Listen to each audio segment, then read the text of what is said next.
Subscribe करें हमारा YouTube channel, bell icon को क्लिक करना ना भूलें, जिससे आगे आने वाले सभी YouTube अपडेट्स, वीडियोस, नोटिफिकेशंस आपको मिलते रहें। नमस्कार साथियों, आप सभी का परिष्कार में स्वागत है। मैं हूं डॉक्टर गिरिराज। आज हम बात करेंगे मॉडल टेस्ट पेपर की। आप लोगों के लिए एक मॉडल पेपर बनाया गया है आरबीएससी का, जो आपका एग्जाम होने जा रहा है, जिसकी बहुत अच्छी तैयारी आप सब लोग कर रहे हैं। आज अगले 1 घंटे में उन महत्वपूर्ण प्रश्नों को देखेंगे जो आपके पेपर के फॉर्मेट में दिए हुए हैं। जिस तरह से आपका पेपर आएगा उसी तरह से उसी फॉर्मेट में हम लोग सारे जो संभावित प्रश्न हैं उन सब के उत्तर हम लोग डिस्कस करेंगे। आप लोगों के लिए फ़ायदे की बात यह है कि आप लोग देख सकते हैं कि किस प्रश्न का उत्तर कितना लंबा होना चाहिए और कितने समय में कितने नंबरों में कितने प्रश्न आपको करने होते हैं। जो उत्तर इसमें दिए हुए हैं वो पूर्ण उत्तर हैं, लेकिन समय का एक अपनी सीमा होती है, इसलिए 1 घंटे में पूरे पढ़े नहीं जा सकते। आपको इसकी PDF मिल जाएगी और आपके पास भी ऐसे काफ़ी उत्तर हैं जो रिटन फॉर्मेट में होते हैं, तो आप पढ़ लीजिए इनको पूरा। मैं आपको केवल एक ब्रीफ फॉर्मेट समझाऊंगा कि उत्तर ऐसे लिखे जाते हैं। चलिए शुरू करते हैं। सबसे पहले हम लोग देखते हैं कि प्रश्न पत्र का ब्लूप्रिंट क्या है, यानी आपकी बुक में जो टॉपिक हैं वो कौन सा टॉपिक कितना इंपॉर्टेंट है, किस टॉपिक से किस टाइप के कितने प्रश्न आने वाले हैं। ये वैसे आप लोगों ने देखा भी होगा, लेकिन एक बार फिर से हम इस पर नज़र डाल लेते हैं। आपकी जो पूरी बिजनेस स्टडीज़ की बुक है उसको 12 टॉपिक्स में बांटा गया है। 12 टॉपिक्स हैं: प्रबंध की प्रकृति और महत्व, प्रबंध के सिद्धांत, व्यवसायिक पर्यावरण, नियोजन, संगठन, नियुक्तिकरण, निर्देशन, नियंत्रण, व्यवसायिक वित्त, वित्तीय बाजार, विपणन और उपभोक्ता संरक्षण। देखिए, एक चीज़ आप ध्यान से समझ लीजिए आप सब लोग कि जो भी टॉपिक्स दिए गए हैं ये ऐसे टॉपिक नहीं हैं कि जो किताबों के बाहर नहीं पाए जाते हैं। जितने टॉपिक दिए गए हैं इसके लिए बहुत बड़े व्यवसायिक संगठन में जाने की जरूरत भी नहीं है समझने के लिए। अब अपने घर को विजुअलाइज कीजिए, जहां हम लोग रहते हैं। ये सारे टॉपिक जो हैं बिजनेस स्टडीज़ के, वो हमारे आम जनजीवन से संबंधित होते हैं। ऐसा कोई टॉपिक नहीं इसमें जो हमारे घर में नहीं होता हो या हमारे संगठन में नहीं होता हो। आप लोग स्कूल में जाते हैं, वहाँ नहीं होता हो। आप रास्ते में जाते हैं, वहाँ मैनेजमेंट नहीं होता हो। आप लोग समारोह में जाते हैं, वहाँ ऐसा मैनेजमेंट नहीं होता हो। आपके घर पर मैनेजमेंट नहीं होता हो। हर जगह मैनेजमेंट होता है और ये उसी की स्टडी है। बिजनेस स्टडीज़ मैनेजरियल स्टडी होती है और हर जगह मैनेजमेंट होता है। इसलिए आप विजुअलाइज करिए परिस्थितियों को और उसके बाद उत्तर लिखिए, उदाहरण के साथ लिखिए, तो आपका उत्तर बहुत प्रभावशाली हो जाएगा और आपको अच्छे अंक दिए जाएंगे। चलिए हम शुरू करते हैं वस्तुनिष्ठ प्रश्नों से।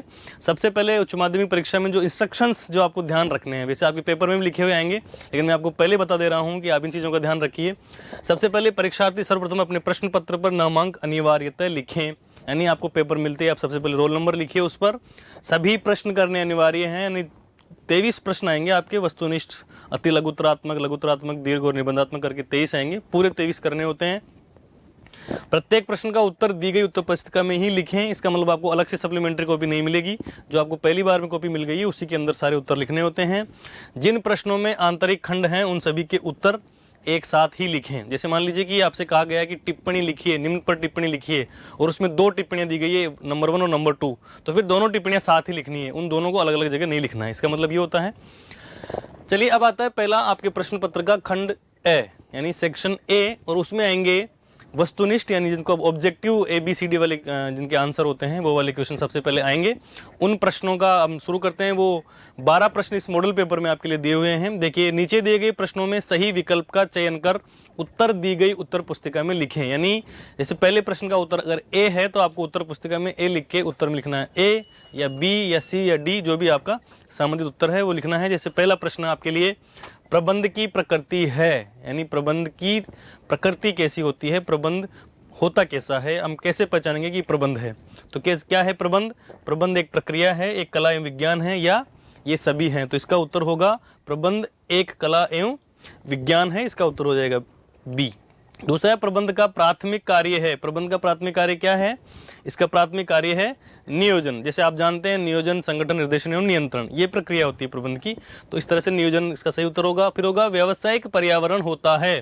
कैसा होता है? व्यावसायिक पर्यावरण डायनेमिक होता है, परिवर्तनशील होता है। जैसे आप जानते हैं ना, रोज बाजार में भाव बदलते हैं। आज इसकी रेट ये हो गई है, 10 दिन बाद अलग हो जाती है, 2 दिन बाद अलग हो जाती है। आज किसी चीज़ के लिए रेट, सब्जी आज अलग रेट से मिल रही है, कल अलग रेट से मिलती है। इसका मतलब जो व्यावसायिक वातावरण होता है वो डायनेमिक होता है। कभी कानून बदलता है, कभी टैक्स बदलता है, हर साल नया बजट आता है तो नया टैक्सेशन हो जाता है। इसको बोलते हैं डायनेमिक, गतिशील होना।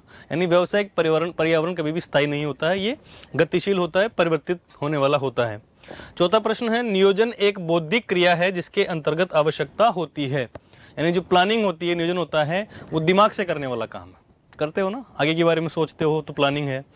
अभी आप जैसे अपनी एग्ज़ाम की तैयारी कर रहे हो कि किस प्रश्न को कैसे करूँगा, किसको कितने घंटे दूंगा, कैसे पढ़ाई करूँगा, रात को कितने बजे सोऊंगा, सुबह कितने बजे उठूँगा, टाइम टेबल बना रखा है ना आपने, वो आपकी प्लानिंग है। और उस प्लानिंग में आपने दिमाग लगाया है, दिमाग लगाया तो एक बौद्धिक प्रक्रिया हो गई। अब इसमें लिखा है कि नियोजन एक बौद्धिक क्रिया है जिसके अंतर्गत आवश्यकता होती है। जब दिमाग लगाए काम करना होता है तो किसकी आवश्यकता होती है?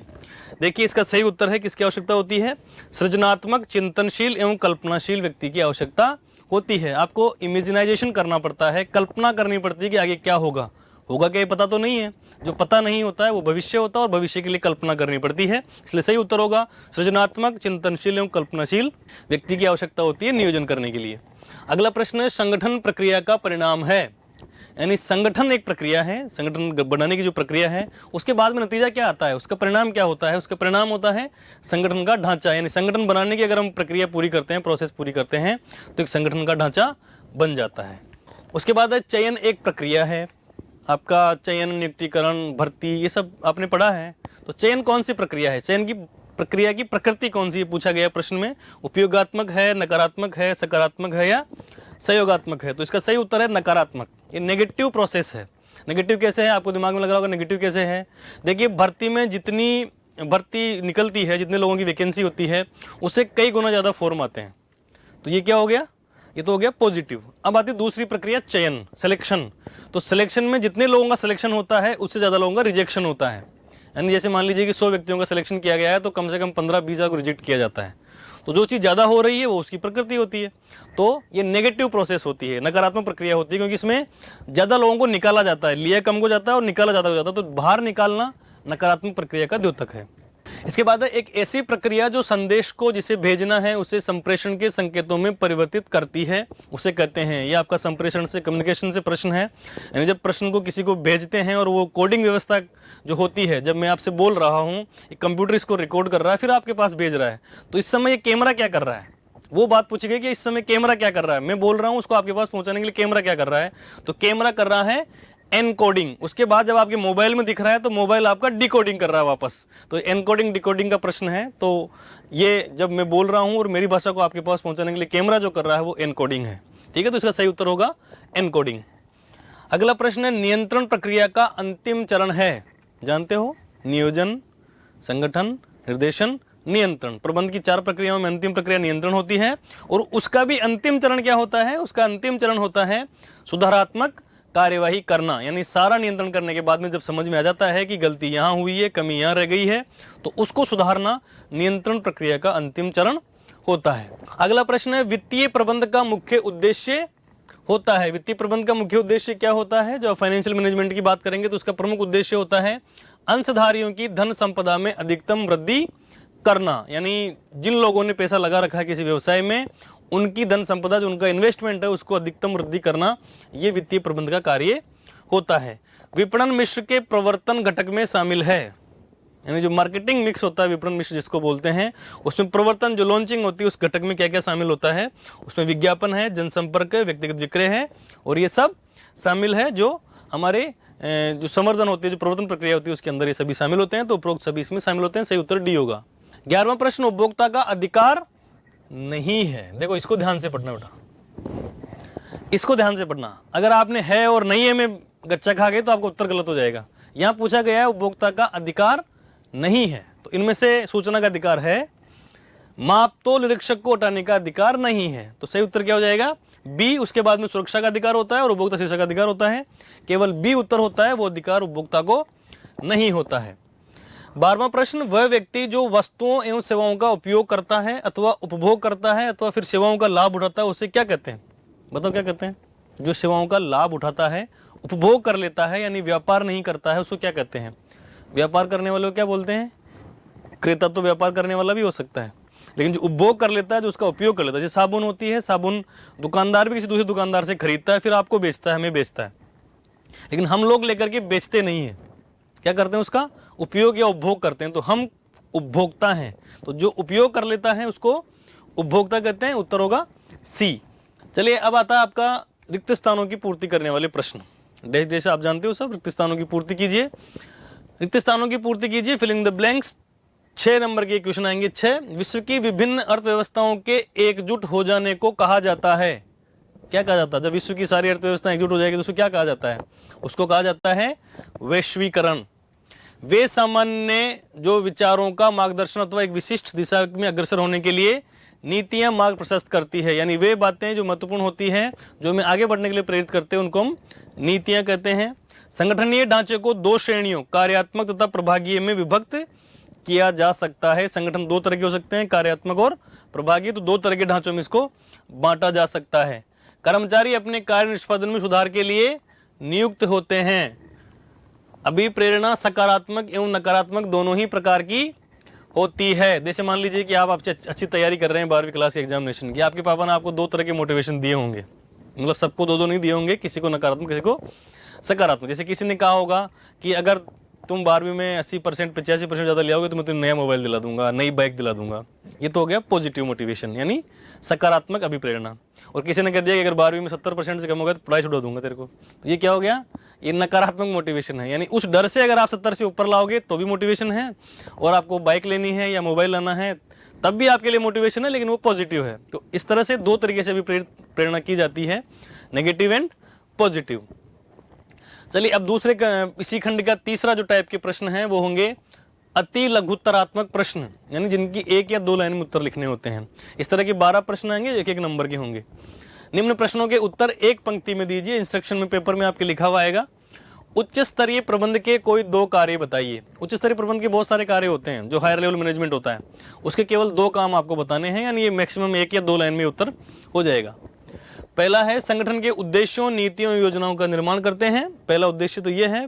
दूसरा है पहला कार्य तो ये, दूसरा है ये दैनिक क्रियाओं को करने के लिए आवश्यक वित्त की व्यवस्था करते हैं। रोजमर्रा के लिए जो पैसे की आवश्यकता होते हैं उसकी व्यवस्था उच्च स्तरीय प्रबंध द्वारा की जाती है। दूसरा प्रश्न है सामाजिक वातावरण में परिवर्तन के व्यावसायिक संगठन पर प्रभाव के कोई 2 उदाहरण दीजिए। यानी हमारे आसपास के जो सामाजिक व्यवस्थाएं हैं, हमारा समाज है, देश है, राजनीति है, उसमें जो परिवर्तन होते हैं, उसमें जो फर्क पड़ता है, यानी सरकार बदल जाए, हमारे त्यौहार आते हैं और कोई चीज़ें होती है, धरना प्रदर्शन, समाज जो भी करता है, उसमें परिवर्तन के व्यवसाय पर क्या प्रभाव पड़ते हैं। तो कोई 2 उदाहरण देने इसमें। पहला है महिलाओं एवं अल्पमत के लिए नौकरियों रोजगार में आरक्षण की मांग। आजकल सारे समाज आरक्षण को, सबको आरक्षण चाहिए, सब अलग अलग धरना प्रदर्शन करते हैं, अलग अलग मीटिंगें करते हैं, सरकार के ऊपर दबाव बनाते हैं। तो ये सामाजिक व्यवस्था का दबाव है जो व्यवसाय के ऊपर पड़ता है।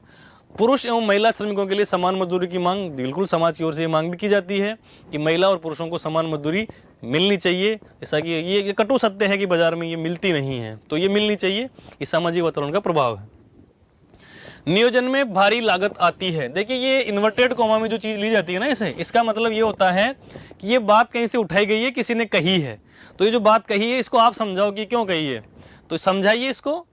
नियोजन में भारी लागत आती है, आप इससे सहमत हैं? सहमत हो तो फिर बताइए कैसे सहमत हैं। तो ऐसे सहमत देखिए, नियोजन किए जाने से संस्था को परिशुद्धता की जांच में बहुत अधिक लागत आती है। परिशुद्धता का मतलब जब आप प्लानिंग कर रहे हो तो वो कितनी वैलिड है, कितनी सही है, इसकी जांच करने में बहुत लागत आती है, बहुत कॉस्ट लगती है, समय लगता है, संसाधन लगते हैं।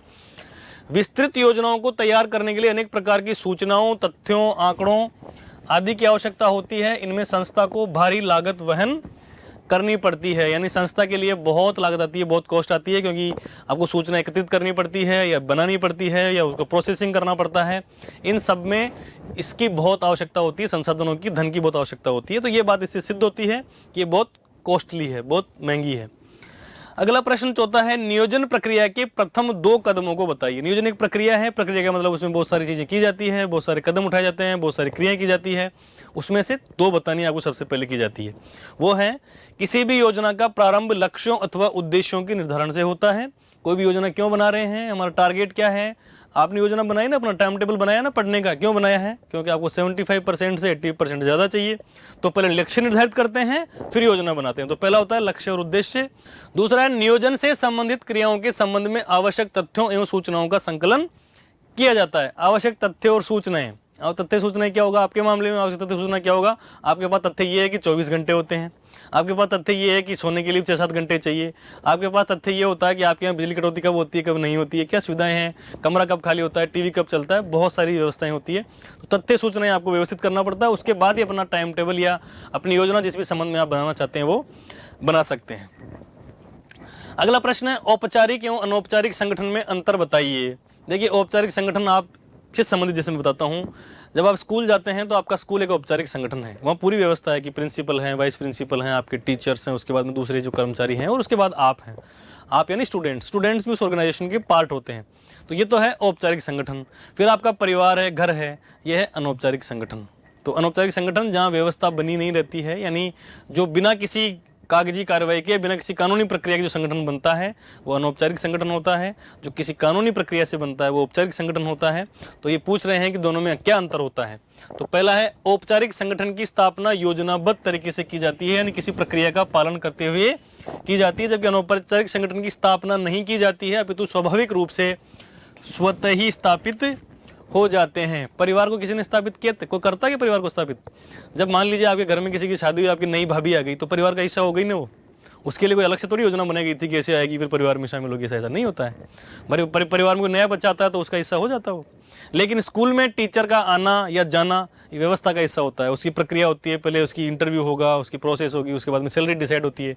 आपका एडमिशन हुआ किसी स्कूल में तो कैसे होता है, आप जाओगे, फॉर्म भरोगे, उसके बाद में पिछली स्कूल से आए हो तो टीसी जमा कराओगे, एक प्रक्रिया का हिस्सा होता है। तो ऐसी प्रक्रिया अनौपचारिक संगठन में नहीं होती है, औपचारिक संगठनों में होती है।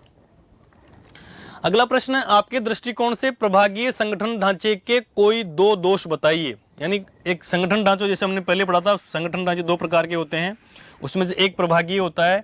तो प्रभागीय संगठन ढांचे के कोई दो दोष यानी दो कमियां उसकी बतानी है, अच्छा ये नहीं बतानी है, कमियां बतानी है।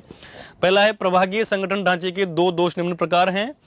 संघर्ष, विभिन्न प्रभागों में कोषों के आवंटन को लेकर संघर्ष की स्थिति बन जाती है। यानी जब डिपार्टमेंट अलग अलग होते हैं तो हर डिपार्टमेंट चाहता है कि हमें ज़्यादा बजट मिले, हमें ज़्यादा धन मिले, हमें ज़्यादा कोष मिले, हम ज़्यादा खर्चा कर पाएँ, दूसरे को नहीं मिले, हमें मिले, उसको मिल गया तो हमें क्यों नहीं मिला। तो इस वजह से संघर्ष की स्थिति उत्पन्न होती है। लागत मूल्य बढ़ना, प्रभागीय संगठन में काम की बार बार पुनरावृत्ति हो जाने से लागत मूल्य बढ़ जाता है। अगला प्रश्न है ऑन द जॉब प्रशिक्षण विधि के प्रशिक्षणार्थी कार्यक्रम को समझाइए। यानी प्रशिक्षण देने की एक विधि होती है ऑन द जॉब प्रशिक्षण, यानी ऑन द जॉब ट्रेनिंग। उसमें प्रशिक्षणार्थी कार्यक्रम क्या होता है इसके बारे में समझाना है। यानी प्रशिक्षण की एक प्रक्रिया होती है ऑन द जॉब ट्रेनिंग, उसमें प्रशिक्षणार्थी कार्यक्रम क्या होता है इसके बारे में आपसे पूछा गया, उसको समझाइए। संक्षिप्त रूप से समझाना है, प्रशिक्षण की इस विधि में प्रशिक्षणार्थी को कार्य में दक्ष बनाने के लिए एक दक्ष कर्मचारी के अधीन रखा जाता है। इन कार्यक्रमों की रूपरेखा उच्च स्तरीय कौशल को अर्जित करने के लिए बनाई जाती है। यानी इसमें क्या होता है कि प्रशिक्षणार्थी को एक दूसरे उसी तरह के काम करने वाले दूसरे व्यक्ति के अंडर में रखा जाता है। जैसे ड्राइवरी सीखने के लिए ड्राइवर के पास जाते हैं ना, जाना ही पड़ता है, उसी से सीखते हैं हम लोग। ऐसा ही यहाँ होता है कि किसी मशीन का ऑपरेशन सिखाना, किसी को चलाना सिखाना है तो उसी मशीन को चलाने वाले किसी व्यक्ति से ये सिखाया जाता है, जिसमें तीव्र गति से और मंद गति से सीखने वाले शिक्षार्थियों दोनों को ही साथ रखा जाता है। यानी कोई तेज गति से सीखने वाला हो, जल्दी सीखने वाला हो, या धीमी गति से सीखने वाला हो, दोनों को ही एक दक्ष प्रशिक्षक के नियंत्रण में रखा जाता है। अगला प्रश्न है एक अच्छे नेता के किन्हीं 3 गुणों को लिखिए। नेता का नाम आते हैं, पॉलिटिक्स दिमाग में आती है, लेकिन उनके गुण नहीं पूछ रहे हैं। एक लीडर क्या होता है, नेता का मतलब लीडर होता है, तो लीडर के गुण क्या होते हैं। 3 गुण आपसे पूछे गए हैं। पहला है शारीरिक गुण, उत्तम स्वास्थ्य, स्फूर्ति और सहनशीलता। दूसरा है बौद्धिक गुण, निर्णय लेने की क्षमता, मानसिक योग्यता और गुण ग्राह्यता, यानी दूसरों के अंदर कोई अच्छी चीज़ है तो ग्राह्यता यानी लेने की उनके अंदर एबिलिटी होनी चाहिए। तीसरा है मनोवैज्ञानिक गुण, व्यक्तित्व, आकर्षण शक्ति, सहकारिता, उत्साह, साहस, लगन और चातुर्य, यानी इंटेलिजेंसी उसके अंदर होनी चाहिए। 3 गुण बता दिए हमने एक अच्छे नेता के। उसके बाद में अगला प्रश्न है मास्लो की आवश्यकता श्रृंखला अभिप्रेरण की समझ के लिए आधार समझी जाती है। इस आवश्यकता श्रृंखला की अभिप्रेरण में भूमिका समझाइए। देखिए मास्लो की जो थ्योरी है बहुत बड़ी है, वैसे तो निबंधात्मक प्रश्न में आना चाहिए, लेकिन आपसे पूछा गया है, वेरी संक्षिप्त में पूछा गया है, तो फिर 1-2 चीज़ें इसकी लिखनी होती है, क्योंकि प्रश्न छोटा है तो छोटा उत्तर लिखना है। मास्लो की आवश्यकता श्रृंखला अभिप्रेरण में इस प्रकार भूमिका अदा करती है। शारीरिक आवश्यकताएं मनुष्य को रुचि, लगन, इच्छा से कार्य करने को प्रेरित करती है। जब आपको भूख लगी हो ना तो हम ज़्यादा फिर कोई कहे कि अगर ये काम पूरा कर दोगे, समय से अच्छा कर दोगे तो आपको गुलाब जामुन मिलेंगे। इसका मतलब आप और हम कोई भी ज़्यादा अच्छे तरीके से उस काम को पूरा करेंगे ताकि हमें गुलाब जामुन मिल जाए। तो ये शारीरिक एक तरह से आवश्यकताएं होती है। दूसरा है सुरक्षात्मक आवश्यकताओं की संतुष्टि होने से स्थायी रोजगार, वृद्धावस्था एवं दुर्घटना से बचाव होता है। सुरक्षात्मक व्यवस्थाएं अगर हम करते हैं, जैसे मान लो कि हम किसी फैक्ट्री में काम कर रहे हैं, हमने हेलमेट लगा रखे हैं या पूरे पेड वेड जो भी लगाने की आवश्यकताएं होती है वो सब लगा के काम करते हैं। बिजली का काम करते हैं तो ग्लव्स पहनते हैं, जूते पहनते हैं, हेलमेट पहनते हैं। ये सब पहन के करने से हमें दुर्घटना नहीं होती है, हमारा जीवन सुरक्षित रहता है। मास्लो की बताई आवश्यकता की संतुष्टि होने से स्वस्थ मानवीय संबंधों का विकास होता है। यानी अगर मान लीजिए आप सुरक्षित हैं और आपको अच्छा काम मिला हुआ है और आपकी जो रुचि लगन इच्छा है किसी काम को करने में, तो फिर अच्छे मानवीय संबंध होते हैं। यानी हम कार्यस्थल पर किसी लड़ते झगड़ते नहीं हैं, हम आराम से अपना काम करते रहते हैं। नियंत्रण लक्ष्यों को प्राप्त करने तथा कर्मचारियों की मनोदशा को सुधारने में किस प्रकार सहायता करता है। नियंत्रण जो होता है, कंट्रोलिंग जो होती है, वो कैसे मदद करती है कर्मचारियों की मनोदशा को सुधारने में। लक्ष्यों की प्राप्ति में सहायक, सबसे पहले नियंत्रण किस मदद करता है, लक्ष्यों की प्राप्ति में मदद करता है। नियंत्रण लक्ष्यों की प्राप्ति में सहायक है। इसमें पूर्व निश्चित उद्देश्यों, लक्ष्यों एवं निर्धारित प्रमाप दोषपूर्ण हो तो सुधारात्मक कार्यवाही करके लक्ष्यों को प्राप्त किया जा सकता है। कर्मचारियों की मनोदशा सुधारने में सहायक, कर्मचारियों की मनोदशा सुधारने के लिए नियंत्रण आवश्यक है ताकि उनके आचार विचार, सोच स्वयं एवं संस्था के लिए लाभदायक रहे। यानी जब उसकी सोच अच्छी रहेगी, रुचि अच्छी रहेगी, सोचना अच्छा रहेगा, तो वो संस्था के लिए भी अच्छा रहता है और स्वयं के लिए भी अच्छा रहता है। अपवाद द्वारा प्रबंध के क्या लाभ, प्रबंध से क्या लाभ है। मैनेजमेंट बाई एक्सेप्शन से क्या लाभ होता है, जिसको MOE बोलते हैं। अपवाद द्वारा प्रबंध के लाभ, पहला लाभ है इसमें प्रबंधकों का समय तथा प्रयासों की बचत होती है क्योंकि उनका ध्यान केवल महत्वपूर्ण विचलनों पर ही केंद्रित होता है। यानी जो हायर लेवल मैनेजमेंट होता है उसके पास हर रोजमर्रा की चीज़ नहीं ले जाई जाती है।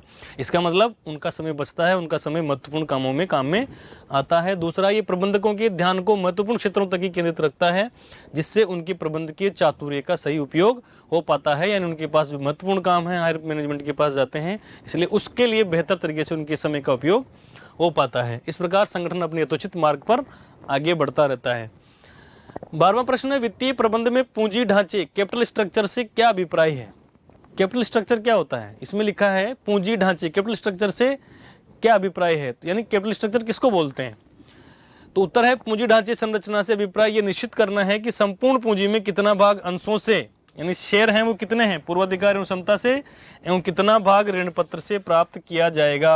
यानी आपने जो पूरी कैपिटल जो व्यवस्था की है उसमें प्रेफरेंस शेयर कितने हैं, इक्विटी शेयर कितने हैं और डिबेंचर्स कितने हैं, इसका जो सारा व्यवस्था होती है उसको हम पूंजी ढांचा कहते हैं, यानी कैपिटल स्ट्रक्चर कहते हैं।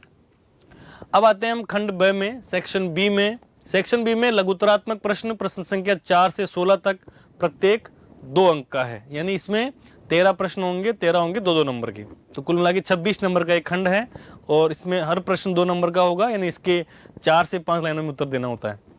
ऋण की लागत समता अंश पूंजी की लागत से कम होती है, कारण दीजिए। तब भी एक कंपनी केवल ऋण की सहायता से कार्य क्यों नहीं चला सकती है। इस प्रश्न का कहने का मतलब ये है कि जब आप डिबेंचर्स इश्यू करते हैं या किसी से लोन लेते हैं, उसकी लागत समता अंश जारी करने से कम होती है, फिर भी कोई भी कंपनी केवल ऋण से काम क्यों नहीं चला सकती है। यदि स्थायी संपत्ति को खरीदने की आवश्यकता हो अथवा किसी अन्य उत्पादन के उद्देश्य की पूर्ति करनी हो तो कंपनी केवल ऋण की सहायता से अपना काम नहीं चला सकती है। यानी जब स्थायी संपत्ति खरीदने की आवश्यकता हो तो फिर आपको समता अंश जारी करने होते हैं, क्योंकि वो आपके पास स्थायी पूंजी होती है। ऋण लिया हुआ व्यक्ति तो 2 साल, 5 साल, 10 साल बाद वापस मांगेगा, तो उस स्थिति में स्थायी संपत्ति खरीदना आसान नहीं होता है। पूंजी संरचना को प्रभावित करने वाले घटक के रूप में रोकड़ प्रवाह स्थिति को स्पष्ट कीजिए। ये 5वां प्रश्न है, पूंजी संरचना को प्रभावित करने वाले घटक के रूप में रोकड़ प्रवाह स्थिति को स्पष्ट कीजिए। रोकड़ प्रवाह की स्थिति क्या होती है, इसको स्पष्ट करना है। पहला है पूंजी संरचना को प्रभावित करने वाले घटक कौन कौन से हैं। रोकड़ प्रवाह स्थिति किसी संस्था की पूंजी संरचना को प्रभावित करने वाले घटकों में एक मुख्य घटक है। यानी जो रोकड़ प्रवाह है, जो आपका केस फ्लो है, उस केस फ्लो की स्थिति होती है वो में हमारी पूंजी संरचना को, हमारे पूरे कैपिटल स्ट्रक्चर को प्रभावित करती है। रोकड़ प्रवाह स्थिति, रोकड़ प्रवाह का अर्थ केवल स्थायी रूप से रोकड़ के भुगतान से ही नहीं है बल्कि पर्याप्त मात्रा में बफर होना भी है। यानी रोकड़ प्रवाह का मतलब ये नहीं है कि जो आपकी देनदारी है, जितने पैसे आपसे मांगे जा रहे हैं वो आप दे दीजिए, उतने आपके पास होने चाहिए, नहीं, इससे काम नहीं चलेगा। आपके पास पर्याप्त मात्रा में लिक्विडिटी होनी चाहिए, पर्याप्त मात्रा में बफर होना चाहिए। यानी जब आवश्यकता ज़्यादा पड़ जाए तो तब भी आपके पास लिक्विडिटी की, या इसको हम कहते हैं तरलता की व्यवस्था होनी चाहिए। छठा प्रश्न, एक शेयर बाजार के निम्न क्रियाकलापों को समझाइए। यानी शेयर बाजार में निम्न क्रियाकलाप, 2 क्रियाकलाप आपसे पूछे गए हैं, जैसा मैंने शुरू में समझाया था कि इन दोनों का उत्तर यहीं देना है, यानी एक का यहाँ और एक का बाद में नहीं देना है। जब प्रश्न का हल करोगे आप अपने, अगर मान लो प्रश्न आ जाता है आपके एग्जाम में, तो इन दोनों क्रियाकलापों को एक ही जगह पर समझाना है। पहला है प्रतिभूतियों का मूल्यन या भाव, और दूसरा है सट्टेबाजी के लिए अवसर उपलब्ध कराना। इन दोनों के लिए उत्तर मिलेंगे आपको। पहला है प्रतिभूतियों का मूल्यन या भाव से क्या मतलब है। एक शेयर बाजार में शेयर का मूल्य भाव उसकी मांग एवं आपूर्ति की शक्तियों के द्वारा निर्धारित होता है। जैसे हम अखबार में पढ़ते हो ना, आप शेयर बाजार ऊपर गया नीचे गया, इस कंपनी का शेयर डाउन हो गया, इस कंपनी का शेयर ऊपर चला गया, वो किससे तय होता है? वो इससे तय होता है कि उसकी मांग और आपूर्ति की शक्ति कितनी है। यानी मांग ज़्यादा और आपूर्ति कम हो गई शेयर्स की तो भाव बढ़ जाएगा, और मांग कम है आपूर्ति ज़्यादा है तो भाव घट जाएगा। तो इस तरह से ये डिसाइड होता है, मूल्य डिसाइड होता है। शेयर बाजार सतत मूल्यन या मूल्य निर्धारण का एक प्रक्रम है जिसके माध्यम से प्रतिभूतियों के मूल्य निर्धारित होते हैं। यानी किसी भी कंपनी के शेयर का जो मूल्य है वो शेयर बाजार की प्रक्रिया द्वारा ही निर्धारित होता है। दूसरा है सट्टेबाजी के लिए अवसर उपलब्ध कराना। सामान्य तौर पर यह माना जाता है कि एक निश्चित अंश तक स्वस्थ सट्टेबाजी आवश्यक है जो शेयर बाजार की द्रव्यता एवं मूल्य निरंतरता को सुनिश्चित करती है। देखिए, हम लोग सब ये मान के चलते हैं कि शेयर खरीद रहे हैं फायदे के लिए, लेकिन जरूरी नहीं है फायदा हो, तो जरूरी नहीं है तो फिर सट्टा हो गया। तो एक अंश तक ऐसा माना जाता है कि उसमें सट्टेबाजी होती है, लेकिन क्योंकि सब लीगल है इसलिए ये चलता है। एक शेयर बाजार कानूनी प्रावधान के अंतर्गत, ये शेयर बाजार है, एक शेयर बाजार कानूनी प्रावधान के अंतर्गत प्रतिबंधित एवं नियंत्रित तरीके से सट्टा संबंधी क्रियाकलापों के लिए पर्याप्त अवसर उपलब्ध कराता है। यानी ये नियंत्रित तरीके से और प्रतिबंधित तरीके से, यानी ये बिल्कुल हम बहुत ज़्यादा नहीं कर सकते हैं। एक कंपनी के शेयर हैं, उसकी रेट होती है वही आप खरीद सकते हो। शेयर खरीदने की लिमिट होती है, उसकी जो प्राइस है, जो शुरू में प्राइस होती है 10 रुपये 100 रुपये 1000 रुपये जो भी होती है वो पहले से डिसाइडेड होती है। इसलिए बहुत ज़्यादा सट्टेबाजी नहीं होती है, क्योंकि अब ये है कि उतार चढ़ाव होते हैं जिसको हम सट्टेबाजी के शब्द यूज कर रहे हैं, लेकिन ये वैसे प्रक्रिया नहीं होती है, नियंत्रित होती है, कानूनी होती है, प्रतिबंधित होती है। 7वां प्रश्न है विपणन की उत्पादन अवधारणा का क्या आशय है। यानी विपणन की बहुत सारी अवधारणाएं होती है, उत्पादन अवधारणाएं होती है, तो उसमें से बहुत सारी उदाहरणों में से एक है उत्पादन अवधारणा।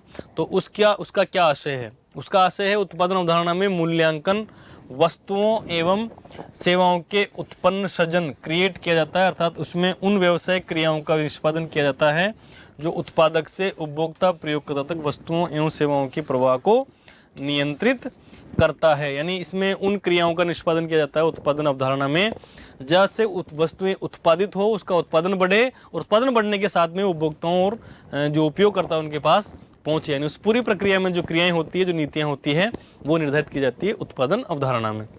उत्पाद मिश्रण शब्द के अर्थ की व्याख्या करें। यानी उत्पाद मिश्रण क्या होता है, यानी प्रोडक्ट कॉम्बिनेशन जो होता है, प्रोडक्ट मिक्स जो होता है वो क्या होता है, इसकी अर्थ की व्याख्या करनी है। उत्पाद मिश्रण का अर्थ उत्पाद के संबंध में लिए जाने वाले निर्णयों के योग से है। यानी एक उत्पाद के बारे में जो निर्णय लिए जा रहे हैं वो सब उत्पाद मिश्र के भाग होते हैं। ये निर्णय मुख्यतः ब्रांडिंग, पैकेजिंग, लेबलिंग, रंग, डिजाइन, किस्म, आकार, विक्रय पश्चात सेवा, वस्तु के भार आदि के संबंध में होते हैं। जैसे मान लीजिए कि आपको कंपनी खोलना चाहते हैं और उस कंपनी में आप साबुन बनाना चाहते हैं, तो उस साबुन के बारे में आप कितने निर्णय होंगे? आपके निर्णय होंगे कि साबुन का नाम क्या रखोगे, ब्रांडिंग, पैकेजिंग कौन से कलर में करोगे, कितनी लेबलिंग कैसे करोगे, रंग कौन सा रखोगे साबुन का, डिज़ाइन कैसे रखोगे, किस्म कैसे रखोगे, high quality, top quality, Pears जैसी रखोगे कि डव जैसी रखोगे कि लाइबो जैसी रखोगे कि नंबर 1 जैसी रखोगे, कैसे रखोगे। तो ये हो जाएगा उसका किस्म, आकार, 100 ग्राम, 200 ग्राम, 50 ग्राम, 70 ग्राम कौन सा रखोगे। विक्रय पश्चात सेवा, यानी आप जैसे मान लो कस्टमर केयर तो रखना पड़ेगा ना, कि किसी को दिक्कत होती है, वो आपको कंप्लेंट करना चाहता है तो कहाँ करेगा। वस्तु के भार यानी साइज, जिसकी जो वेट है वो आदि के संबंध में निर्णय लेने होते हैं, लेने ही होंगे। इन सबको बोलते हैं हम उत्पाद मिश्र। 9वां प्रश्न है समाज एवं राष्ट्र के लिए विपणन प्रबंध के महत्व को निम्नांकित आधारों पर स्पष्ट कीजिए। समाज एवं राष्ट्र के लिए मार्केटिंग मैनेजमेंट का क्या महत्व है, इसके बारे में आपसे सवाल पूछा गया है। तो आपको लिखना है रोजगार में वृद्धि और सामाजिक परिवर्तन का साधन, इन दोनों में क्या उसका इंपॉर्टेंस, इसके बारे में आपको बताना है।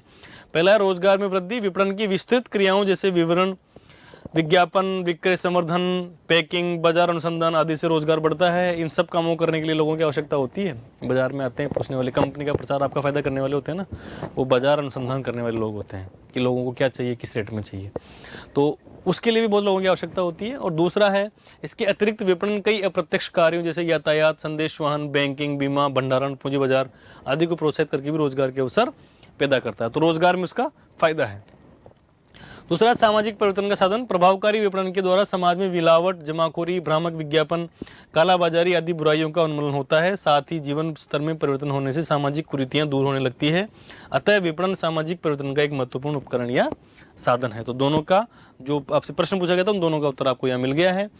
प्रश्न नंबर 10 है, उपभोक्ता संरक्षण अधिनियम 2019 के संदर्भ में उपभोक्ता शब्द की संक्षिप्त व्याख्या कीजिए। यानी उपभोक्ता किसको कहते हैं?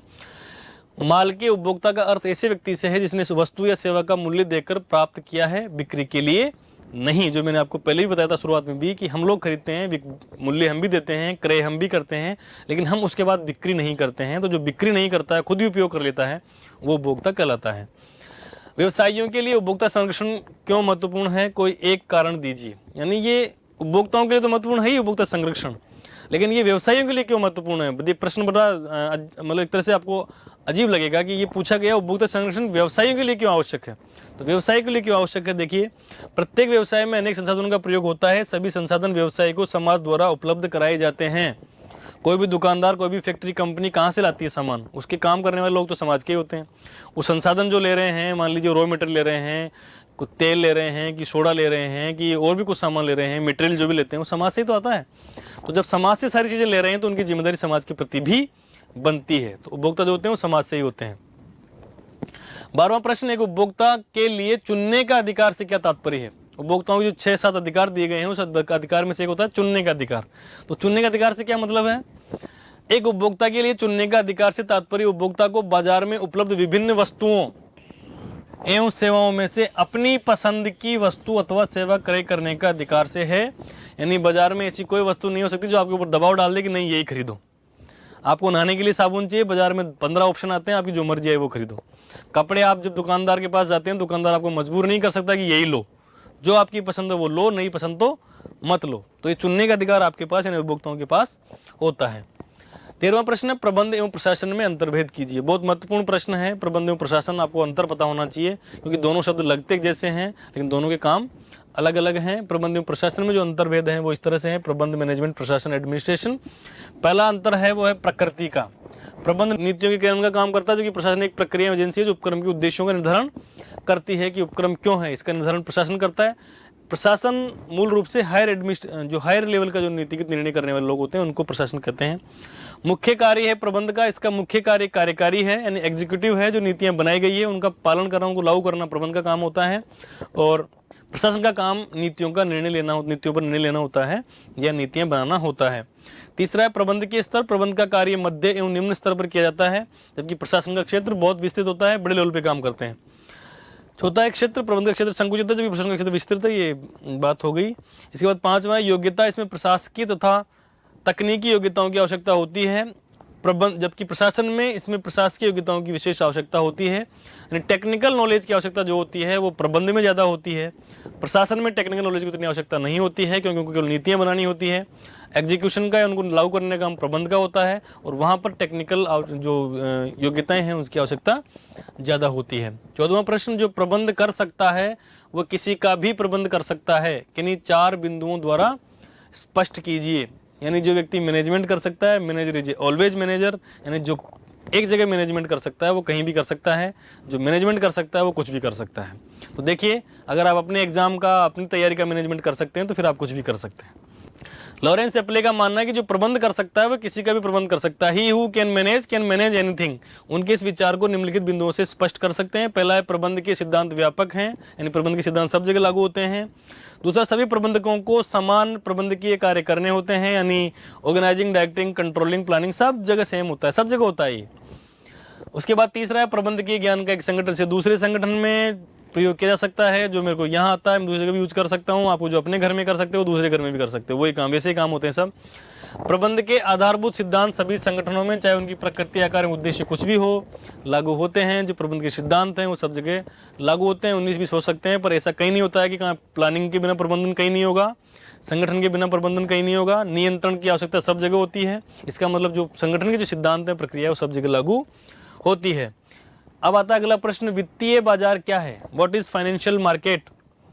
वित्तीय बाजार एक संस्था अथवा वह व्यवस्था है जो चेक, विनिमय साध्य प्रपत्र, सरकारी प्रतिभूतियों, जमा एवं ऋण, स्टॉक एवं बॉन्ड्स आदि के लेन देन की सुविधा उपलब्ध कराती है, यानी एक एक्सचेंज सेंटर टाइप होता है जहाँ पर आपको सारी सुविधाएं यानी भुनाने की सुविधाएं आपको मिलती है। 16वां प्रश्न है, आदेश की एकता का सिद्धांत किस प्रकार प्रबंधन के लिए उपयोगी है? प्रबंधन के सिद्धांत जानते हो, 14 सिद्धांत जो दिए हुए हैं उनमें से एक सिद्धांत है ना, ये उनमें से एक सिद्धांत है आदेश की एकता। तो ये किस प्रकार प्रबंधन के लिए उपयोगी है? हेनरी फोल का ये सिद्धांत प्रबंधन के लिए कई प्रकार से उपयोगी साबित हुआ है। उनके अनुसार इस सिद्धांत का उल्लंघन होता है तो अधिकार प्रभावहीन हो जाते हैं, यानी जितने अधिकार आपको दिए गए हैं अगर आप उनके बाहर जाके काम करते हो तो आपके जो अधिकार दिए गए हैं वो प्रभावहीन हो जाते हैं। अब आता है खंड से सेक्शन सी, प्रश्न संख्या 17 से 20 तक प्रत्येक 3 अंक का है। 4 into 3 12 नंबर का ये सेक्शन है। तो देखते हैं इसमें प्रश्न संख्या 17 से शुरू होता है, वैज्ञानिक प्रबंध की 5 तकनीकों का वर्णन कीजिए। देखिए बहुत बड़े प्रश्न आ गए हैं, बड़े प्रश्नों में सारे में पढ़ के सुनाऊंगा तो बहुत समय लगेगा, इसलिए मैं आपको पॉइंटों में बात करूंगा। बाकी विस्तृत आपकी बुक में है आपके पास, आपने पढ़ भी रखा है और इसकी PDF आपको मिलेगी, उसमें भी आप देख सकते हैं। तो विस्तृत, लेकिन आपको फ्रेम कैसे करना है सिर्फ मैं बता रहा हूँ आपको। वैज्ञानिक प्रबंध की 5 तकनीकों का वर्णन कीजिए। वैज्ञानिक प्रबंध की 5 तकनीकों में सबसे पहले होता है समय अध्ययन। इसके अंतर्गत देखा जाता है कि सामान्य योग्यता एवं सामान्य बुद्धि वाला व्यक्ति, यानी आपके और मेरा जैसा व्यक्ति किसी भी काम को सामान्य तरीके से करे, यानी उसके ऊपर कोई दबाव नहीं हो, तब वो कितना समय खर्च करेगा, इसका अध्ययन किया जाता है समय अध्ययन तकनीक में। तो एक सामान्य बुद्धि वाले सामान्य व्यक्ति को किसी कार्य को सामान्य रूप से संपन्न करने में कितना समय लगता है, इसी के आधार पर किसी भी कार्य को करने का एक प्रमापित समय निर्धारित किया जाता है। जैसे आपकी परीक्षा का समय कितना निर्धारित किया गया है? 3.25 घंटे है। 15 मिनट पहले आपको पेपर मिलेगा, 15 मिनट पेपर देखने के लिए होता है, 3 घंटे में आपको आंसर लिखने होते हैं। तो ये 3 घंटे कैसे डिसाइड हुए? यानी एक सामान्य बुद्धि का आपको और मेरा जैसा व्यक्ति सामान्य स्थितियों में सामान्य प्रकार से कार्य करते हुए 23 प्रश्न 3 घंटे में कर सकता है। ये पहले प्रमाप निर्धारित किया गया है और उसके बाद ही ये प्रश्न इस तरह से आपको दिए गए हैं। तो ये होता है समय अध्ययन। दूसरा है गति अध्ययन। गति अध्ययन में विभिन्न मुद्राओं की गति जो किसी विशेष कार्य को करने के लिए की जाती है का अध्ययन किया जाता है, जैसा कि उठना, रखना, बैठना या फिर बदलना आदि आवश्यक चेष्टाओं को समाप्त किया जाता है, जिससे कि कार्य को भली भांति पूरा करने में समय लगता है। किसी भी काम को करने में समय कम कैसे लगाया जा सकता है? देखिए, जब ये जो वैज्ञानिक प्रबंध पद्धति दी थी टेलर ने, तो उस समय था कि एक काम करने के लिए एक व्यक्ति को 10 जगह जाना पड़े। एक तो इस तरीके से हो सकता है, तो एक जगह से दूसरी जगह तीसरी जगह जाने में समय खराब होगा, तो स्पीड कम होगी काम की। या एक व्यक्ति खड़ा रहे अपनी जगह पर और काम उसके पास आए, तो काम ज़्यादा बेहतर तरीके से हो सकता है। जैसे मान लो कि आपको बोले कि एक प्रश्न आप यहाँ बैठ के करोगे, दूसरा वहाँ बैठ के करोगे, तीसरा वहाँ बैठ के करोगे, तो जो समय खराब होगा उससे आपकी गति कम होगी। तो यही किया गया कि आप एक ही जगह बैठ के सारा काम करो और एक ही जगह बैठ करके किस जो बीच में जो प्रक्रियाएं हैं, उठना, रखना, बैठना या जो समय खराब करने वाली चीज़ें हैं, इनको इसके अंदर ख़त्म किया जाता है और काम की स्पीड को बढ़ाया जाता है। तीसरा है थकान अध्ययन। श्रमिक उत्पादन का एक सक्रिय साधन है। निरंतर काम करने से एक समय के पश्चात वह थकान अनुभव करने लगता है। इस थकान का उसकी कार्य क्षमता पर प्रतिकूल प्रभाव पड़ता है, अर्थात वह गिर जाती है। 3 घंटे के बाद में आपको 4 घंटे, 5 घंटे, 6 घंटे तक पढ़ाया जाए, लिखाया जाए आपसे, तो क्या आप जो पहले घंटे में जिस स्पीड से लिख रहे थे उसी स्पीड से छठे घंटे में भी लिखोगे? नहीं लिख पाओगे। मैं आपके सामने बोल रहा हूँ अभी, अब मुझे कहा जाए कि आप 5 घंटे तक ऐसे बोलते रहिए, तो जितनी एनर्जी से मैं पहले घंटे में बोल रहा हूँ उतनी एनर्जी से मैं 5वें घंटे में नहीं बोल पाऊंगा। इसका मतलब, क्योंकि हम व्यक्ति हैं, मशीन नहीं है, इसलिए हम थकते हैं। आप भी थकते हो, हम भी थकते हैं। थकान अध्ययन करके तय किया जाता है कि किसी व्यक्ति को कितने घंटे बाद ब्रेक चाहिए। आपकी भी होता है ना, इंटरवल होता है ना स्कूल में, कितने घंटे बाद होता है वो इसलिए होता है ताकि कोई व्यक्ति किसी काम को करते हुए कितने समय बाद थक जाता है, उतने समय बाद उसको ब्रेक दिया जाता है। इसको बोलते हैं हम थकान अध्ययन। उसके बाद में है अगला चौथा, कार्य पद्धति अध्ययन। किस काम को किस तरीके से किया जाए, कार्य विविध अध्ययन के अंतर्गत उत्पादन प्रक्रिया का व्यापक अध्ययन किया जाता है और ये सुनिश्चित किया जाता है कि उत्पादन के सभी संसाधनों का अनुकूलतम उपयोग किया जा रहा है ताकि लागतों को न्यूनतम किया जा सके। यानी किसी भी काम को इस तरीके से करना चाहिए कि कम से कम तो खर्चा हो, कम से कम समय लगे, कम से कम संसाधन लगे, कम से कम मेहनत लगे और उत्पादन अधिक हो। यानी किसी भी काम की जो पद्धति है, कार्य करने की जो प्रक्रिया है, प्रोसेस है, उसको इस तरह से डिजाइन किया जाता है कि किसी भी कम संसाधनों का उपयोग करके अधिकतम उत्पादन किया जा सके, या जिस संसाधनों का उपयोग किया जा रहा है, जितने संसाधनों का उपयोग किया जा रहा है उसमें से बेहतर उत्पादन हो रहा है या नहीं हो रहा। जैसे किसी की मोटरसाइकिल को आप इस तरीके से चलाओ कि वो मैक्सिमम माइलेज दे। अगर आप उसको खराब तरीके से चलाओगे तो 1 लीटर पेट्रोल में 40 किलोमीटर चलेगी, उसी को ढंग से चलाओगे तो उसी 1 लीटर पेट्रोल में वही मोटरसाइकिल 50 भी चल सकती है और 60 भी चल सकती है। तो ये डिपेंड करता है कि आप उसको कार्य की पद्धति आपकी कैसी है, आपका चलाने का तरीका कैसा है। ऐसे कार्य पर डिपेंड करता है कि अगर आप कार्य ढंग से करोगे, आप ढंग से लिखोगे, तो आप कम समय में, दिए हुए समय में, कम समय में अधिक उत्पादन कर सकते हो। 5वीं जो तकनीक है वो है कार्य का सरलीकरण एवं प्रमापीकरण। टेलर प्रमापीकरण का जबरदस्त पक्ष था। उसके अनुसार अंगूठा टेक नियम के अंतर्गत उत्पादन पद्धतियों के विश्लेषण के लिए वैज्ञानिक पद्धति को अपनाना चाहिए। सर्वश्रेष्ठ प्रणाली को प्रमाप के विकास के लिए सुरक्षित रखा जा सकता है तथा उसमें और सुधार किया जा सकता है, जिसे पूरे संगठन में उपयोग में लाया जाना चाहिए। देखिए, टेलर इसके पक्षधर थे लगातार कि कोई भी काम को ईजी किया जाए, सरल करो उसको, और सरल करने के बाद में जो सबसे सरल तरीका है उसी को स्टैंडर्ड बनाओ। यानी सब लोगों को यही बोलो कि आप इसी काम को इस तरीके से करो, इस काम को इस तरीके से किया जाना चाहिए, ताकि कम समय में अधिक उत्पादन हो सके, कम संसाधनों से अधिक उत्पादन हो सके, व्यक्ति थकेगा भी कम, समय भी कम लगाएगा, स्पीड भी ज़्यादा रहेगी। तो इसको बोलते हैं स्टैंडर्डाइजेशन यानी प्रमापीकरण। तो ये 5वीं तकनीक है। इस तरीके से आप 5 तकनीकों का इस तरह से उदाहरण दे सकते हैं और 5 तकनीकों के बारे में आप अपना उत्तर पूर्ण रूप से लिख सकते हैं, जैसा मैंने आपको बताया एग्जाम्पल के साथ में। अगर आपको याद रहते हैं, अगर आप लिख सकते हैं, तो हर उत्तर के साथ में, हर तकनीक के साथ में जहाँ जहाँ भी आप लिख सकते हैं वहाँ पे एग्जाम्पल जरूर लिखिए। जैसे लिख करके उसके बाद एग्जाम्पल लिख दीजिए।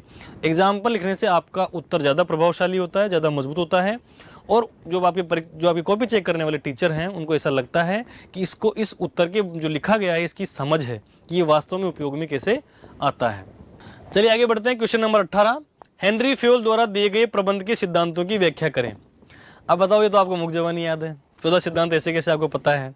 तो मैं केवल सिद्धांतों के नाम बोलूंगा, डिटेल आपको पता है, और यही पूरे लिखने होते हैं। जब हेनरी फ्योल लिख के लिखा जाता है तो फिर आपको पूरे 14 लिखने होते हैं।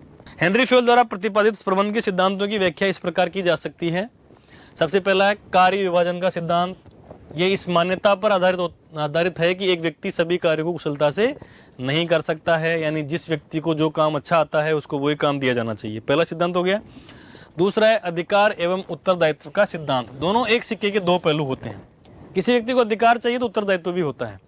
अगर मुझे किसी बात का अधिकार दिया गया है कि मैं किसी क्लास में जाके पढ़ा सकता हूं, तो फिर मेरा उत्तरदायित्व है कि फिर मैं ऐसा पढ़ाऊं कि सामने वाले को समझ में आए। तो अधिकार उत्तरदायित्व का सिद्धांत दूसरा होता है। तीसरा है अनुशासन का सिद्धांत। अनुशासन कार्य के प्रति रुचि एवं दायित्व के प्रति जागरूकता का आधार होता है। यानी जो ऊपर आपको बताया गया था सिद्धांत अधिकार उत्तरदायित्व का, ये अनुशासन से ही आता है। यानी अनुशासन में आप नहीं रहोगे तो अधिकार आपके छीन लिए जाएंगे, और अनुशासन में अगर आप नहीं रहेंगे तो आपके उत्तरदायित्व आप पूरे नहीं कर पाएंगे। यानी अधिकार उत्तरदायित्व पूरे करने के लिए अनुशासित होना बहुत आवश्यक होता है। तीसरा के बाद चौथा है आदेश की एकता का सिद्धांत। ये आप सब जानते हैं कि एक व्यक्ति को बार बार अलग अलग जगह से अगर आदेश दिए जाएंगे तो फिर वो किसका काम करे, किसको मना करे, तो फिर वो काम बिगड़ेगा। तो क्या लिखा फ्योल ने, एक कर्मचारी को केवल एक ही अधिकारी द्वारा आदेश प्राप्त होने चाहिए, अर्थात एक अधीनस्थ को एक समय में एक ही अधिकारी से आदेश प्राप्त होना चाहिए, क्योंकि 2 अधिकारियों से एक साथ अगर आदेश प्राप्त होंगे तो एक के आदेश का पालन कर पाएगा और दूसरे का आदेश का पालन नहीं कर पाएगा, या दोनों का करने की कोशिश करेगा तो दोनों काम बिगड़ेंगे। निर्देश की एकता का सिद्धांत, यानी गाइडलाइन जो होती है, आदेश के बाद में निर्देश आता है किस काम को करना, कैसे, कौन सा काम करना है, आदेश में आ जाता है, लेकिन इस काम को किस तरीके से करना है कि निर्देश में आता है। इस सिद्धांत के अनुसार समान उद्देश्य रखने वाली क्रियाओं के समूह को एक ही योजना तथा एक ही अध्यक्ष द्वारा वन हेड वन प्लान निर्देशित किया जाना चाहिए। यानी जैसे मान लीजिए कि मुझे भी एक काम बताया गया है, मेरे साथी को भी एक काम बताया गया है, या मान लीजिए आप भी उसमें शामिल, आपको भी एक काम बताया गया है, और तीनों का काम एक तरह का है, तो फिर तीनों को काम करने का तरीका भी एक ही बताया जाना चाहिए। ऐसा नहीं कि आप इस तरीके से करो, आप उस तरीके से करो, आप उस तरीके से करो, ऐसा नहीं होता है। यानी आदेश की एकता का सिद्धांत जहाँ लागू होता है वह निर्देश की एकता का सिद्धांत भी लागू होना चाहिए। यानी एक काम को करने की प्रक्रिया सभी के लिए एक ही होनी चाहिए। छठा है व्यक्तिगत हितों के स्थान पर सामान्य हित को सर्वोच्चता का सिद्धांत। ये बहुत फेमस है। जब आप संगठन में काम कर रहे होते हैं, संस्था में काम कर रहे होते हैं, तो व्यक्तिगत हितों को यानी खुद के हित को छोड़ करके संस्था के हित में काम करना चाहिए। मान लीजिए कि कोई ऐसा काम है कि मुझे मेरे समय से ज़्यादा काम करना पड़ रहा है, आधा घंटे ज़्यादा काम करना पड़ रहा है, तो मेरा हित तो इसमें है कि मैं काम नहीं करूं, या मेरा जो समय हो गया तो मैं तो घर जाऊंगा। लेकिन अगर उस आधे घंटे ज़्यादा काम करने से संस्था को ज़्यादा फायदा हो रहा है, तो फिर हमें हमारे व्यक्तिगत हित को छोड़ करके संस्था के हित की बात करनी चाहिए, यानी जो सार्वजनिक हित है उसकी बात करनी चाहिए। प्रबंध के सिद्धांत की मान्यता है कि व्यक्तिगत हितों की तुलना में सामान्य हितों को अधिक महत्व दिया जाना चाहिए। फ्योल के अनुसार व्यक्तिगत हित सामान्य हितों के अधीन होते हैं। यानी जब संस्था का भला होगा, संस्था का हित होगा, संस्था का फायदा होगा, तो कुछ तो फायदा हमें भी मिलने वाला है, हम कर्मचारी हैं तो अगर संस्था का सार्वजनिक हित हो रहा है तो फिर हमारा हित उसमें शामिल होता है। फ्योल ने सही कहा है बिल्कुल। 7वां है पारिश्रमिक का सिद्धांत। पारिश्रमिक के सिद्धांत के अनुसार कर्मचारियों को उनकी सेवाओं के प्रतिफल स्वरूप पर्याप्त यानी एडिकेट, समुचित, न्यायपूर्ण एवं संतोषजनक पारिश्रमिक प्रदान करना चाहिए। यानी श्रमिकों का शोषण नहीं होना चाहिए। जिस तरह का वो काम कर रहे हैं उसी तरीके से उनके पास उनकी जिसको हम कहते हैं वेतन या सैलरी या मजदूरी जो भी है वो उसी स्तर पे मिलनी चाहिए जिस तरह का उनसे काम करवाया गया है। केंद्रीकरण का सिद्धांत यानी सेंट्रलाइजेशन का जो सिद्धांत होता है, फेयोल के अनुसार अधिकारों का केंद्रीकरण न अच्छा है और न ही बुरा।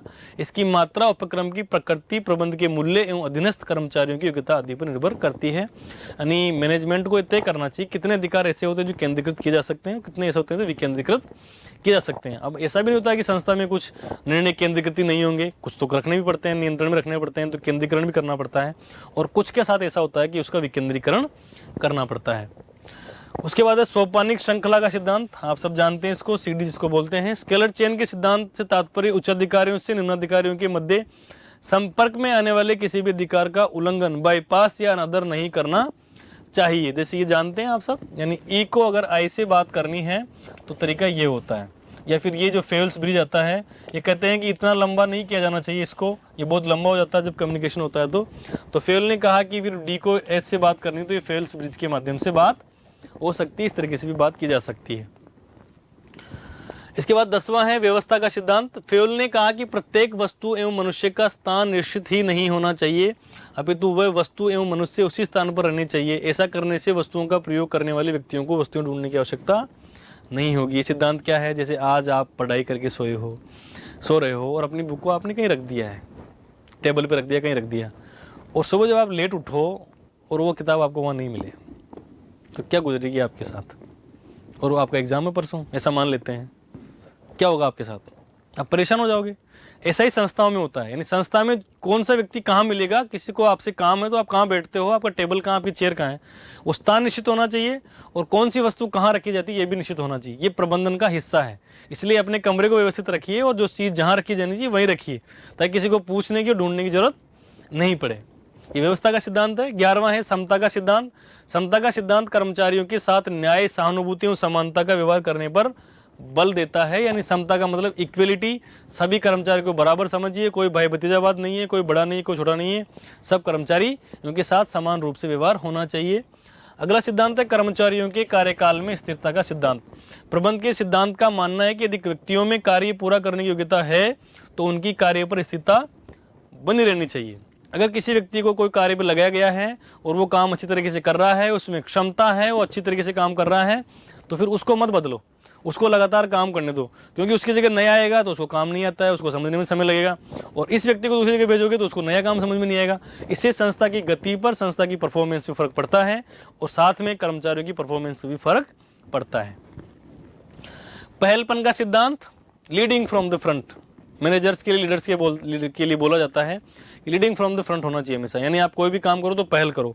अगर आप नहीं कर रहे हो, कोई कर्मचारी के दिमाग में अच्छा आइडिया आता है, वो कुछ काम करने के लिए बताना चाहता है आपको, वो कुछ करना चाहता है, तो उसको पहल करने का मौका देना चाहिए। यानी कर्मचारियों को कार्य संबंधी योजना पर सोचने, प्रस्तावित करने, उसको कार्य रूप देने की स्वतंत्रता की पहल शक्ति होती है, जिसके फलस्वरूप कर्मचारियों की कार्यक्षमता एवं उनके उत्साह में वृद्धि होती है। यानी कर्मचारियों की जो क्षमता है, कर्मचारियों का जो उत्साह है, अगर वो चाहता है कुछ करना, कुछ बताना चाहता है, कुछ आइडिया है उसके पास, तो उसको वो काम करने के लिए मौका दिया जाना चाहिए।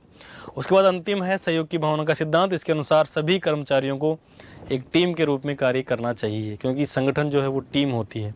जब हम एक दूसरे की टांग खिंचाई करेंगे कर्मचारी के रूप में तो संस्था सफल नहीं होगी। संस्था सफल नहीं होगी तो हम भी खतरे में ही होते हैं, कर्मचारी भी खतरे में होते हैं। तो ये अंतिम सिद्धांत जो था, इसके लिए 3 बातों का ध्यान रखना चाहिए। आदेश की एकता के सिद्धांत का पालन करना चाहिए, फूट डालो में शासन करने वालों की नीति का परित्याग करना चाहिए, और लिखित संप्रेषण के सिद्धांतों दोषों को दूर करना चाहिए। चलिए 14 सिद्धांतों के बाद में अब अगले प्रश्न की ओर बढ़ते हैं। प्रश्न नंबर 19 है, एक प्रबंधक के रूप में कार्यात्मक संगठन ढांचे का अर्थ स्पष्ट करते हुए इसके गुण एवं दोषों को समझाइए। देखिए इस प्रश्न के 2 हिस्से हैं। पहला क्या है, प्रबंधक के रूप में कार्यात्मक संगठन ढांचे का अर्थ, यानी कार्यात्मक संगठन ढांचा क्या होता है। और जब आपने ये स्पष्ट कर दिया, उसके बाद आपको बताना है इसके गुण एवं दोष क्या होते हैं। तो मैं दोनों को समझाता हूं आपको। कार्यात्मक ढांचा, क्रियात्मक संगठन ढांचा क्या होता है।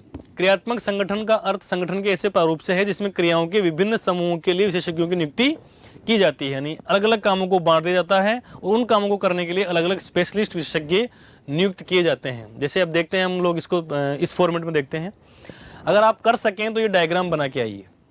ये प्रभावशाली होता है, जैसे मैंने पूरा डिटेल तो लिख रखी है, पहले भी आप उसको पढ़ लेना, अपनी बुक में भी आपकी में दी हुई है।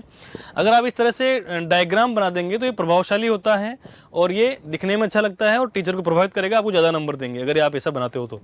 सबसे पहले जैसे कारखाना अध्यक्ष है, कोई फैक्ट्री है तो उसका एक चेयरमैन हो गया। उसके बाद में कारखाना प्रबंधक होता है, जो जैसे फैक्ट्री चलती है, मशीनरी जिधर चलती है उसका, और एक होता है कार्यालय प्रबंधक जिसको हम ऑफिस बोलते हैं। ऑफिस का एक मैनेजर होगा, तो एक ऑफिस मैनेजर, एक फैक्ट्री मैनेजर। अब फैक्ट्री मैनेजर के अंडर में कौन कौन काम करेंगे? पोलिनायक यानी टीम लीडर, गति नायक जैसे हम पहले बात कर रहे थे, गति अच्छी होनी चाहिए, सही तरीके से काम कर रहे हैं तो गति नायक हो जाएगा। जीर्णोद्धार का मतलब होता है मेंटेनेंस करने वाला, कोई मशीन खराब हो रही है या उसमें ग्रीसिंग करना है, ऑयलिंग करना है और कोई सर्विस करनी है उसकी, तो वो निरीक्षक यानी जो अपने इन्विजिलेटर्स होते हैं, यानी जो निरीक्षण करने वाले सुपरवाइजर्स होते हैं उनको बोलते हैं। कार्यक्रम लिपिक, कार्यक्रम निर्धारित करने वाला लिपिक। उसके बाद लिपिक, ये कार्यालय प्रबंधक के अंतर्गत काम करते हैं। कार्यक्रम लिपिक, लागत लिपिक यानी कॉस्ट क्लर्क, और उसके बाद में अनुशासक यानी ध्यान रखने वाले जिसको हम बोलते हैं। और उन सबके नीचे कौन होता है? इन सबके नीचे कौन काम करता है? श्रमिक। सबसे नीचे की जो पोस्ट होती है वो श्रमिक होती है, अगर हम संगठन के ढांचे की बात करें तो।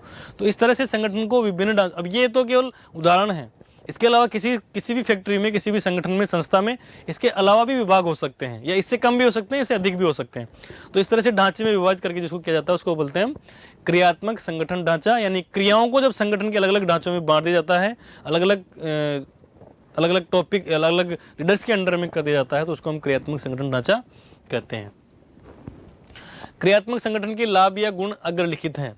इसमें विशिष्टीकरण को बढ़ावा मिलने से कार्यदक्षता उत्पन्न होती है। इसमें प्रत्येक श्रमिक अपनी अधिकतम योग्यता, क्षमता एवं अनुभव का उपयोग करता है। यानी हम लाभ की बात कर रहे हैं कि कार्यात्मक संगठन के लाभ कौन कौन से होते हैं।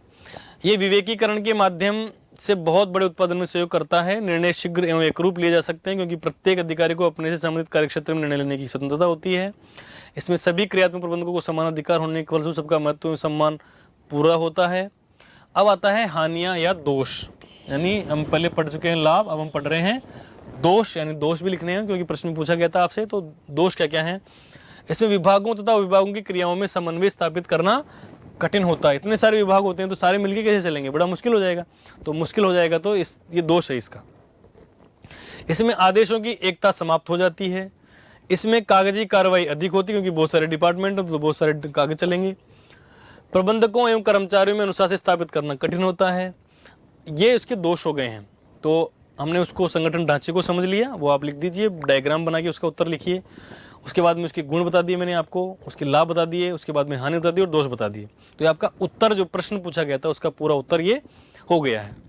अब हम चलते हैं प्रश्न नंबर 20 की ओर। भर्ती से आपका क्या आशय है? संगठन में भर्ती की आवश्यकता क्यों होती है? देखो प्रश्न के कितने टुकड़े हैं। पहला है भर्ती से क्या आशय है, पहले इसका उत्तर दीजिए। फिर संगठन में भर्ती की आवश्यकता क्यों होती है, फिर इसका उत्तर दीजिए। उसके बाद में भर्ती के आंतरिक एवं बाह्य स्रोतों की संक्षेप में विवेचना कीजिए। यानी इस प्रश्न के 3 हिस्से हैं और आपको तीनों का उत्तर देना है। चलिए आगे बढ़ते हैं, उत्तर देते हैं सबका। भर्ती का अर्थ और परिभाषा देखते हैं। सबसे पहले भर्ती एक ऐसा कार्य है जिसके द्वारा संभावित लोगों को ये जानकारी दी जाती है कि संस्था में पद रिक्त हैं। संभावित मतलब जिनको हम संभावित रूप से कर्मचारी मानते हैं और वे आवेदन करें। अन्य शब्दों में भर्ती का अर्थ उस प्रक्रिया से है जिसके अंतर्गत संभावित व्यक्तियों को किसी पद के आवेदनार्थ प्रोत्साहित किया जाता है। यानी उसको कहा जाता है कि आप कुल मिला के आवेदन कीजिए। भर्ती के अर्थ को समझने के लिए निम्न परिभाषाओं का अध्ययन करना आवश्यक है। प्रोफेसर ब्यूल के शब्दों में किसी विक्रय पद के लिए सर्वोत्तम उपलब्ध प्रार्थियों की खोज करना ही भर्ती है। देखो एक बात आप ध्यान रखना कि अर्थ में तो आप लिख दीजिए जो आपको आता है, लेकिन जब आप परिभाषा लिख रहे हैं और किसी विद्वान की दी हुई है तो उनका नाम जरूर लिखिए साथ में। और अगर नाम नहीं पता तो फिर मत लिखिए, गलत मत लिखिए। यानी अगर जैसे यहाँ लिखा है कि प्रोफेसर ब्यूल के शब्दों में, तो फिर प्रोफेसर ब्यूल के शब्दों में प्रोफेसर ब्यूल के ही लिखिए और किसी के मत लिखिए। और किसी का पता नहीं तो आप लिख दीजिए सीधा कि एक विद्वान ने कहा है, या विद्वान के शब्दों में, या जो स्कॉलर्स जो उनके रहे उनके शब्दों में, आप कुछ भी किसी को टेक कर दीजिए, लेकिन गलत राइटर का नाम या गलत स्कॉलर का नाम मत लिखना परिभाषा के साथ। अब आते हैं हम लोग भर्ती की आवश्यकता क्यों होती है। अर्थ और परिभाषा के बाद में हम आते हैं भर्ती की आवश्यकता क्यों होती है। सभी संस्थाओं संगठनों में कर्मचारियों श्रमिकों की आवश्यकता अनेक कारणों से करनी पड़ती है, चाहे कारण उनका निरंतर आना जाना हो एक संस्था को। देखो ये कारण होते हैं भर्ती की आवश्यकता क्यों पड़ती है। संस्था में निरंतर आना जाना हो, लोग छोड़ जाते हैं नौकरी, एक संस्था छोड़कर दूसरी में चले जाते हैं, चाहे बुजुर्ग की शारीरिक आवश्यकता हो, रिटायर हो गया हो, सेवानिवृत्ति हो गई हो, इनके अतिरिक्त निम्नलिखित कारणों से भी भर्ती की आवश्यकता पड़ती है। नई संस्था की स्थापना करोगे, कंपनी नहीं खोल रहे हो, संगठन नया चला रहे हो, तो भर्ती की आवश्यकता होगी। दूसरा है कटु प्रतिस्पर्धा, बहुत तगड़ा कंपटीशन है, तो अच्छे लोग रखने होते हैं, खराब लोगों को निकालना पड़ता है, ज़्यादा लोगों को रखना पड़ता है, तो कंपटीशन की वजह से भी भर्ती करनी पड़ती है। कर्मचारी आवर्तन का मतलब होता है चर्न रेट, आना जाना। कर्मचारी आते रहते हैं, जाते रहते हैं, तो जब जाएंगे तो आएंगे और आएंगे तो जाएंगे, तो ये चलता रहता है, तो लगातार भर्ती प्रक्रिया चलती रहती है। मैं आपको पॉइंट्स में समझा रहा हूँ, डिटेल आप पूरी लिखिए, मैं पूरी पढ़ नहीं रहा हूँ, यहाँ पे आपको समझा रहा हूँ सिर्फ। चौथा है भावी आवश्यकताओं की पूर्ति, यानी जैसे मान लीजिए कि दिवाली आती है, आप लोगों ने अपने आसपास देखा होगा, तो मिठाई की दुकान पे मिठाई के जो हलवाई होते हैं वो 15-20 दिन, दिवाली से 15-20 दिन पहले अपने हलवाई की संख्या बढ़ा देते हैं, अपने कर्मचारियों की संख्या बढ़ा देते हैं। क्यों? क्योंकि उनको पता है कि 1 महीने बाद भावी आवश्यकता है, ज़्यादा लोगों की जरूरत पड़ेगी, तो ये भावी आवश्यकताओं की पूर्ति के लिए भी भर्ती करनी पड़ती है। उसके बाद में है बाजार का विस्तार। बाजार यानी आपके पास प्रत्येक संस्था अपने बाजारों का विस्तार करना चाहती है, यानी एक संस्था की एक मिठाई की दुकान है, वो दूसरी जगह खोलना चाहती है, तो दूसरी जगह खोलने के लिए क्या चाहिए उसको? सबसे पहले कर्मचारी चाहिए, तो कर्मचारी चाहिए तो भर्ती करनी पड़ेगी। तो अगर आप बाजार बढ़ाना चाहते हैं, अपनी बिक्री बढ़ाना चाहते हैं, अपने कस्टमर बढ़ाना चाहते हैं, तो आपको ज़्यादा कर्मचारियों की आवश्यकता पड़ेगी। इसके बाद में है औद्योगिकरण। सामान्यतः औद्योगिक विकास के फलस्वरूप संस्था प्रगति के मार्ग पर अग्रसर होती है। तो औद्योगिकरण जब बढ़ता है, उद्योग जब बढ़ता है, तो फिर नए टेक्नीशियन, विक्रेता, टेक्नोलॉजी चेंज होती है तो नए लोगों को रखना पड़ता है, या कोई और परिवर्तन है कि आप विस्तार कर रहे हैं अपनी संस्था का, तो उसके समय भी नई भर्ती की आवश्यकता पड़ती है। भर्ती के आंतरिक एवं बाह्य स्रोत, मैं आंतरिक स्रोत कौन कौन से होते हैं ये बता रहा हूँ, और बाह्य स्रोत कौन कौन से होते हैं ये बता रहा हूँ। डिटेल आप इसमें पढ़ लीजिए और लिख दीजिए। आंतरिक स्रोत होते हैं विभागीय स्थानांतरण, दूसरा है कर्मचारी और अधिकारियों की सिफारिश, तीसरा है प्रशिक्षणार्थी, जो ट्रेनिंग लोग लेते हैं, जैसे किसी संस्था में नौकरी कर रहे हैं, नर्सिंग की ट्रेनिंग कर रहे हैं, वहाँ से अपन ले सकते हैं, या ITI कर रहे हैं तो वहाँ से ले सकते हैं, उसको बोलते हैं प्रशिक्षणार्थी। इसके बाद है आंतरिक विज्ञापन, उपक्रम के किसी एक विभाग में कोई रिक्ति हो तो फैक्ट्री के अंदर विज्ञापन लगा दिया जाता है कि आपको अगर जो आप अभी काम कर रहे हैं वो पसंद नहीं आ रहा है तो ये काम आप कर सकते हैं, इसकी भी वैकेंसी है, तो ये आंतरिक विज्ञापन होता है। अन्य स्रोत ऋण सेवा संस्थाएं, जो दूसरी सेवा संस्थाएं उपलब्ध कराती है, जो HR एजेंसीज होती है, उनके माध्यम से भी भर्ती की जा सकती है। बाह्य स्रोत है पूर्व कर्मचारी। पूर्व कर्मचारी, देखो कर्मचारी आंतरिक होता है, जैसे वो पूर्व होता है तो भारी हो जाता है, तो पूर्व कर्मचारी जो पहले यहाँ काम कर रहा था उसको दोबारा बुला सकते हैं। दूसरा है शिक्षण प्रशिक्षण संस्थाएं, जो ट्रेनिंग सेंटर्स होते हैं, वहाँ से हम ले सकते हैं। तीसरा है स्वैच्छिक प्रार्थना पत्र, लोग वैकेंसी निकली भी नहीं है फिर भी एप्लीकेशन दे जाते हैं कि अगर आवश्यकता हो तो मुझे बुला लेना, तो वो एक भर्ती का स्रोत होता है। ग्राहकों के कर्मचारी, जैसे कोई बड़ी संस्था है तो उसके भी डिस्ट्रीब्यूटर्स होते हैं, डीलर्स होते हैं, वहाँ काम करने वाले कर्मचारियों को कंपनी में बुला लेते हैं, तो बुला सकते हैं। तो ग्राहकों के कर्मचारी भी एक बाह्य स्रोत होता है। विज्ञापन के माध्यम से तो आप सब जानते हैं होता ही है कि विज्ञापन के माध्यम से तो भर्ती होती है खूब। और रोजगार सेवा संस्थाएं, रोजगार देने वाली संस्थाएं जो होती है, रोजगार केंद्र होते हैं, जिला रोजगार केंद्र होते हैं, सरकारी संस्थाएं होती है, कई प्राइवेट प्लेसमेंट एजेंसीज होती हैं, वो भी करवाती हैं, तो वो एक संस्था के लिए बाहरी स्रोत होते हैं। व्यावसायिक सभाएं, जैसे सेमिनार्स, कॉन्फ्रेंसेस होते हैं तो उनको बोलते हैं हम सेमिनार और सभाएं, तो वहाँ से भी जब जाते हैं, मिलते हैं लोग आपस में, एक दूसरे के व्यवसायी मिलते हैं, कर्मचारी मिलते हैं, तो वहाँ से भी एक दूसरे का ट्रांसफर हो जाता है या एक दूसरे को एक्वायर कर सकते हैं।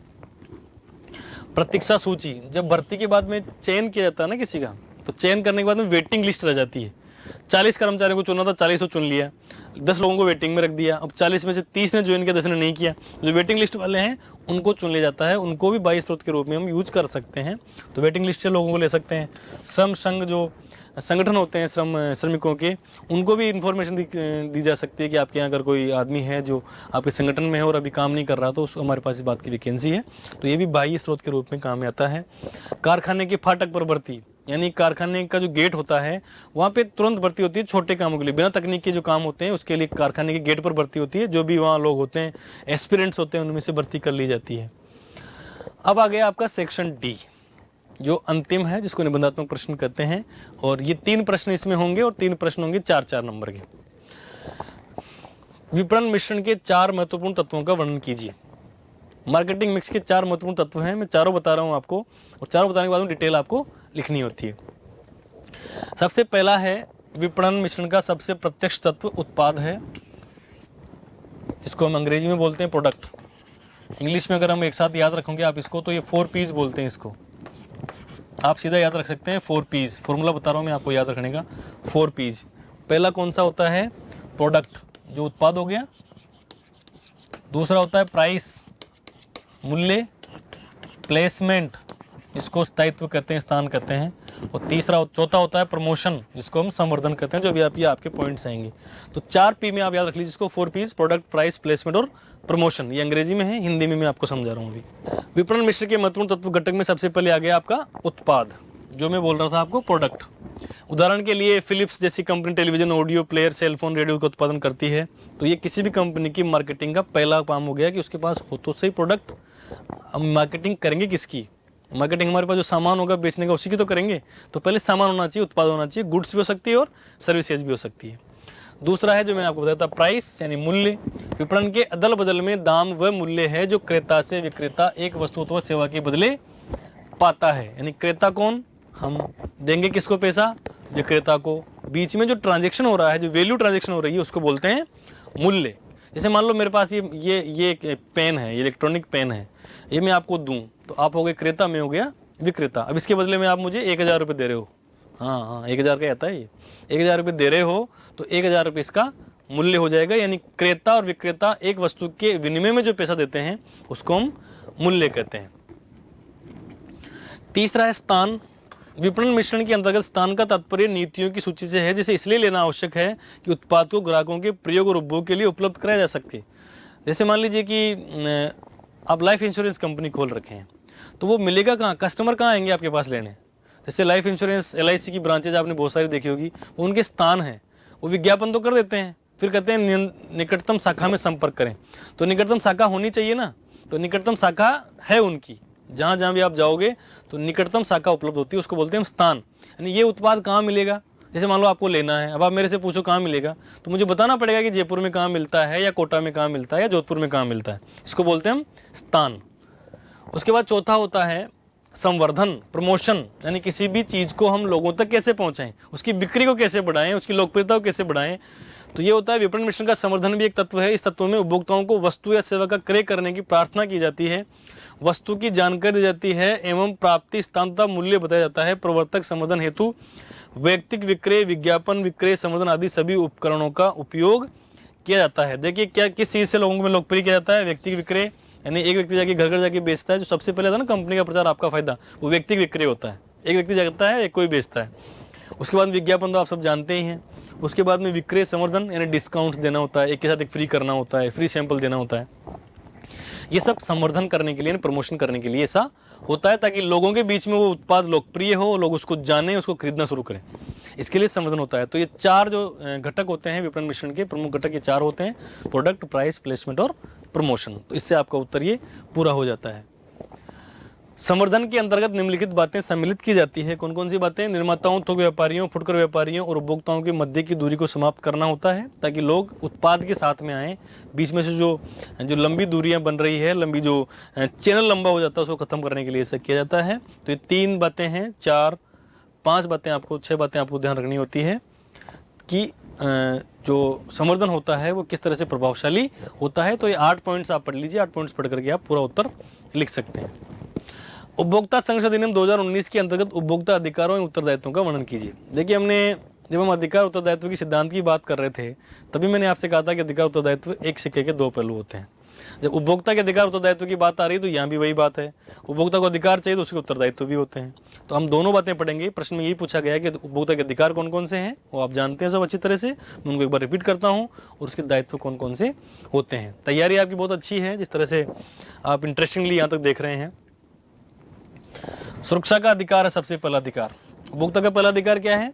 सुरक्षा का अधिकार है। यानी इस अधिकार के अनुसार उपभोक्ताओं के पास उन वस्तुओं और सेवाओं के विपणन के विरुद्ध सुरक्षा प्राप्त करने का अधिकार है जो उसके जीवन के लिए महत्वपूर्ण होती है। दूसरा अधिकार है सूचना का अधिकार। इस अधिकार के अनुसार उपभोक्ता को धोखेबाजी और अनुचित कार्रवाइयों से स्वयं की रक्षा करने के लिए वस्तुओं या सेवाओं की गुणवत्ता, मात्रा, शुद्धता, प्रमाण और कीमत के बारे में सूचना प्राप्त करने का अधिकार होता है। यानी इससे मेरे ऊपर क्या दिक्कत हो सकती है, ये क्या नुकसान तो नहीं करेगी, ये फायदा क्या करेगी, नुकसान क्या करेगी, इसके गुण क्या हैं, इसके अवगुण क्या है, इन सब के बारे में सूचना प्राप्त करने का अधिकार होता है। इसलिए जब आप किसी प्रोडक्ट को खरीदते हैं तो उसके ऊपर सारी सूचनाएं आती है कि इसके अंदर क्या क्या है, ये किससे मिलके बना है, इसका उपयोग कब तक कर सकते हो, ये कब खराब हो जाएगा, ये सब लिखा आता है। आप देखते हो ना, दवाई के ऊपर आप देखेंगे या किसी भी खाने वाली चीज़ जो पैकेट में बंद होकर आती है उसके ऊपर सब लिखा आता है। आजकल तो जो मिठाई की दुकान है तो उनके ऊपर लिख के रखना पड़ता है कि मिठाई कब तक खराब हो जाएगी। दूध की थैली को आप देख रहे हो, उस पर लिखा आता है कब तक खराब हो जाएगा, कब बना है और कब तक खराब हो जाएगा। चुनाव करने का अधिकार है, जैसे अपन पहले बात कर चुके हैं चुनने के अधिकार के बारे में, हमने पहले बीच में बात की थी। चुनने का अधिकार जो होता है ये चुनाव का अधिकार होता है, तो ये भी एक अधिकार होता है। सुनवाई का अधिकार या प्रतिनिधित्व का अधिकार चौथा अधिकार है। इस अधिकार के अनुसार उपभोक्ता के पास स्वयं का प्रतिनिधित्व करने या सुनवाई करने का अधिकार है, अपने हित के समर्थन करने का अधिकार है। यानी उसको कोई दिक्कत होती है, वो पीड़ित महसूस करता है तो उसको अपनी सुनवाई करने का अधिकार है। यानी संस्थाओं के अंदर भी, हर संस्था के अंदर भी कस्टमर केयर नंबर आते हैं सब जगह, तो वो अधिकार है उपभोक्ता का कि वो वहाँ शिकायत दर्ज करा सके, अपनी सुनवाई करा सके। या फिर सरकारी संस्थाएं जो सरकार के स्तर पर व्यवस्था की गई, जिला उपभोक्ता मंच और ये सब, तो वहाँ भी इसी अधिकार के प्रत्यावर्तन में ही वो व्यवस्थाएं की गई है सारी। पांचवा अधिकार है क्षतिपूर्ति का अधिकार। इस अधिकार के अनुसार उपभोक्ता के पास पारिश्रमिक प्राप्त करने या अनुचित व्यापारिक कार्यवाही या किसी शोषण के विरुद्ध उपभोक्ता को न्याय प्राप्त करने का अधिकार होता है। यानी अगर कोई नुकसान हुआ है, शोषित हुआ है कोई उपभोक्ता, तो विभिन्न कोर्ट, जिला मंच, राज्य मंच और राष्ट्रीय मंच इसीलिए बनाए गए हैं ताकि किसी उपभोक्ता को शोषित होने पर या नुकसान होने पर उपभोक्ता का जो अधिकार, क्षतिपूर्ति का अधिकार, उसकी प्रतिपूर्ति में उसको क्षतिपूर्ति मॉनेटरी यानी मूल्य उसका दिलवाया जा सके।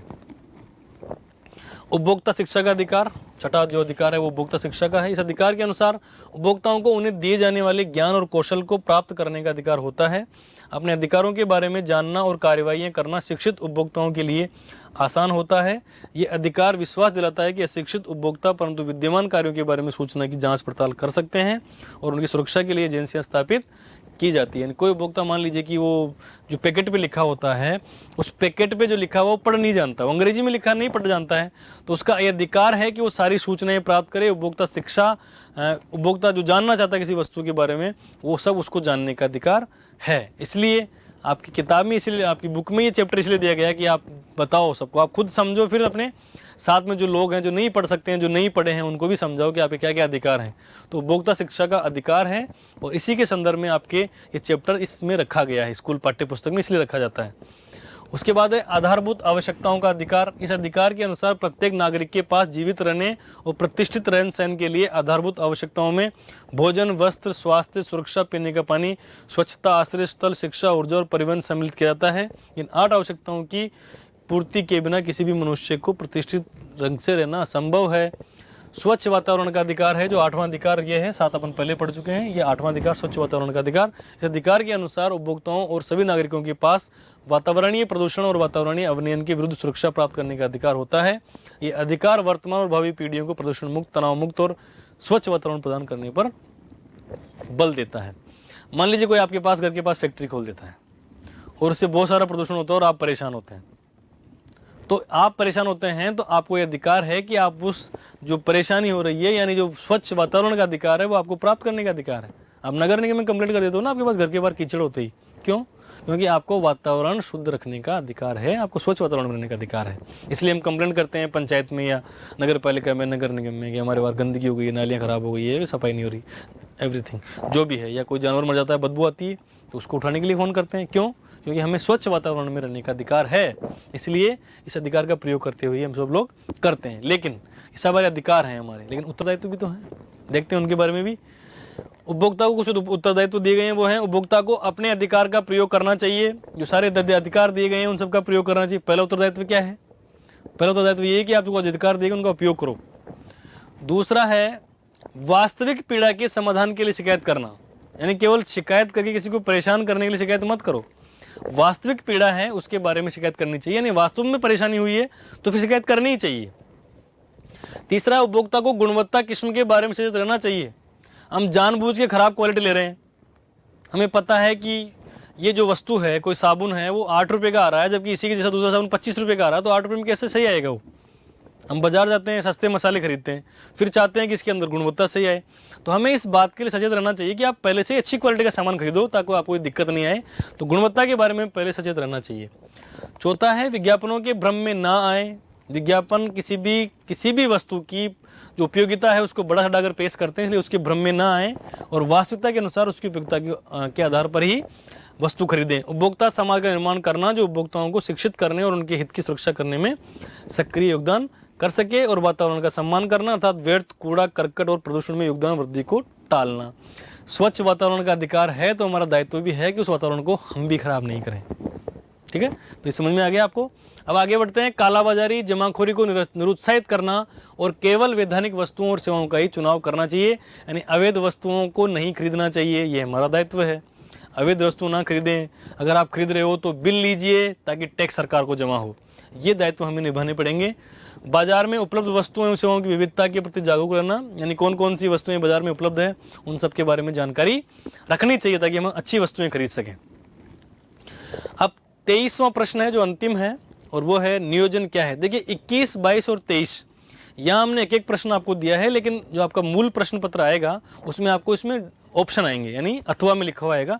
6 प्रश्न आएंगे, उसमें से 3 करने होते हैं। 21वें में 2 आएंगे, 22वें में 2 आएंगे और 23वें में 2 आएंगे। हमने एक एक दिए हैं, लेकिन आपके प्रश्न पत्र में 2-2 आएंगे, लेकिन उत्तर एक का ही देना है, इसलिए हमने एक एक का ही उत्तर दिया है यहाँ पे। नियोजन क्या है, नियोजन की प्रकृति की विवेचना कीजिए। सामान्यतः कल के कार्य का आज निर्धारण करना ही नियोजन कहलाता है। जैसे मैंने आपको शुरू में बताया था कि आपकी परीक्षा कल है, आज आप क्या तैयारी कर रहे हो, ये नियोजन है, ये प्लानिंग है। कैसे पढ़ाई करोगे, ये प्लानिंग है। अन्य शब्दों में भविष्य में क्या, कैसे, कब, किसे एवं किन साधनों के उपयोग से कार्य करना आदि का पूर्व में ही निर्धारण करना नियोजन है। भविष्य में क्या पढ़ोगे, आज कैसे पढ़ोगे, कब पढ़ोगे, किससे पढ़ोगे, किन साधनों का उपयोग करोगे, पेन, पेंसिल, रबर जो भी आप यूज़ करेंगे। मोबाइल से आप देख रहे हैं, लेक्चर पढ़ रहे हैं तो ये पढ़ने का एक तरीका है। किताब से पढ़ना एक तरीका है, आपने अपने नोट्स बना रखे हैं उनसे पढ़ना एक तरीका है, किसी दोस्त के साथ पढ़ना एक तरीका है। तो आप किस तरीके से काम करेंगे, ये नियोजन का हिस्सा होता है। नियोजन की मुख्य परिभाषाएं अगर हम बात करें तो हो जो जॉनसन की बात करते हैं हम लोग, नियोजन भविष्य का पूर्वानुमान लगाने का प्रयास है ताकि श्रेष्ठ निष्पादन प्राप्त हो सके। निष्पादन का मतलब क्या होता है, परफॉर्मेंस, यानी अगर हम प्लानिंग अच्छी कर लेंगे तो हमारी परफॉर्मेंस अच्छी होगी। अब अपने एग्जाम के बारे में अगर आपकी तैयारी अच्छी है, आपकी प्लानिंग अच्छी है, तो आपका एग्जीक्यूशन भी अच्छा होगा, यानी आप अच्छा पेपर करके आएंगे। नियोजन की प्रकृति और विशेषताओं की बात करें तो नियोजन का आधार पूर्वानुमान नियोजन पूर्वानुमान पर ही आधारित है, अर्थात वर्तमान में भविष्य के लिए योजना बनाई जाती है। यानी नियोजन का आधार पूर्वानुमान है, हम केवल अनुमान लगाते हैं। भविष्य में क्या होगा हमें थोड़ी पता है, ना आज का पता ना कल का पता है, तो भविष्य में क्या होगा ये हमें पता नहीं है, लेकिन हम फिर भी पूर्वानुमान लगाते हैं कि ऐसा ऐसा होगा। तो ये पूर्वानुमान नियोजन का आधार होता है। आधारभूत एवं प्राथमिक कार्य है, यानी बिना प्लानिंग के, बिना नियोजन के कुछ नहीं हो सकता है, न संस्था में हो सकता है, न परिवार में हो सकता है, न व्यक्तिगत रूप से हम कुछ कर सकते हैं। सर्वव्यापक कार्य है, यानी सब जगह विद्यमान है। कहीं चले जाओ आप, घर में, परिवार में, संस्थाओं में, संगठन में, व्यक्तिवाद में, समाज में, देश में, राष्ट्र में, राजनीति में, हर जगह प्लानिंग होती है। बिना प्लानिंग के कोई चुनाव जीत सकती है राजनीतिक पार्टी? नहीं जीत सकती। बिना प्लानिंग के देश नहीं चलता है, बिना प्लानिंग के परिवार भी नहीं चलता है। चौथा है परस्पर आश्रित कार्य। नियोजन प्रबंध प्रक्रिया का प्रथम कार्य होने के बावजूद भी ये परस्पर आश्रित कार्य है। संगठन बनाओगे तो भी प्लानिंग पे जाना पड़ेगा, नियंत्रण करोगे तो भी प्लानिंग पे जाना पड़ेगा, नियोजन करोगे तो भी प्लानिंग है ही सही। फिर संगठन, निर्देशन, नियंत्रण, सब हर चीज़ में आप कहीं चले जाओ, आप मार्केटिंग में जाओगे, विपणन में जाओगे तो भी प्लानिंग होती है, उसके बाद में वित्तीय सेवाओं में जाओगे तो भी प्लानिंग होती है। तो हर जगह प्लानिंग के बिना काम नहीं हो सकता है। बौद्धिक प्रक्रिया, नियोजन एक बौद्धिक प्रक्रिया है, जैसे मैंने आपको शुरू में बताया कि ये बौद्धिक प्रक्रिया है, दिमाग लगाना पड़ता है, तो नियोजन की विशेषता है ये। उसके बाद है भविष्योन्मुख। भविष्योन्मुख का मतलब क्या होता है, भविष्य उन्मुख, यानी भविष्य जो फ्यूचर है, उन्मुख मतलब जिधर आप देख के खड़े होते हैं, जिधर आप देख रहे हैं। तो नियोजन हमेशा भविष्य की ओर देखता है, पास्ट की ओर नहीं देखता। पास्ट आधार होता है करने का, वो हम अनुभव से सीख लेते हैं, विश्लेषण कर लेते हैं, लेकिन जो नियोजन होता है वो होता है भविष्य के लिए, भविष्य की ओर मुँह करके हम नियोजन करते हैं। 7वां पॉइंट है समयबद्ध। जो नियोजन होता है दीर्घकालीन वो 5 साल का होता है, अल्पकालीन होता है 1 वर्ष से 5 वर्ष तक हो सकता है, और अल्पकालीन 1 से कम वर्ष का भी हो सकता है। जैसे आप जो प्लानिंग कर रहे हैं वो प्लानिंग अल्पकालीन है, क्योंकि अब आपके पास समय बहुत कम बचा है। तो अब जो प्लानिंग कर रहे हो कितना पढ़ना है, कैसे पढ़ना है, वो अल्पकालीन प्लानिंग है, लेकिन होता टाइम बाउंडेड है। बजट जैसे आता है तो 1 साल एक साल के लिए बजट आता है तो एक साल की फाइनेंशियल प्लानिंग होती है, या जैसे मान लीजिए कि एक महीने की प्लानिंग होती है, क्लासेस की प्लानिंग 5-6 घंटे रोज़ की होती है, जो स्कूल में जो प्लानिंग होती है उस तरह से होती है। तो ये प्लानिंग टाइम बाउंड होती है। तो अब आप भी अपनी प्लानिंग मजबूत कर लीजिए ताकि आपका परफॉर्मेंस एग्जाम में बहुत मजबूत हो सके। हमने प्रयास किया है कि आपके उन प्रश्नों को उत्तर समझा पाएँ जो संभावित हैं इस साल प्रश्न परीक्षा में आने वाले हैं। वैसे आपके स्कूल के शिक्षकों ने आपको बहुत तैयारी करवाई है, आप खुद बहुत मेहनत कर रहे हैं, तो हमारी तैयारी भी आपके लिए थोड़ा सा मदद कर पाएँ ऐसा हम अपेक्षा करते हैं, ऐसी उम्मीद करते हैं। आगे जल्दी आपसे फिर से मिलेंगे और तब तक के लिए आपको अपनी परीक्षाओं में बहुत अच्छा प्रदर्शन करने के लिए बहुत बहुत शुभकामनाएँ, बहुत बहुत धन्यवाद।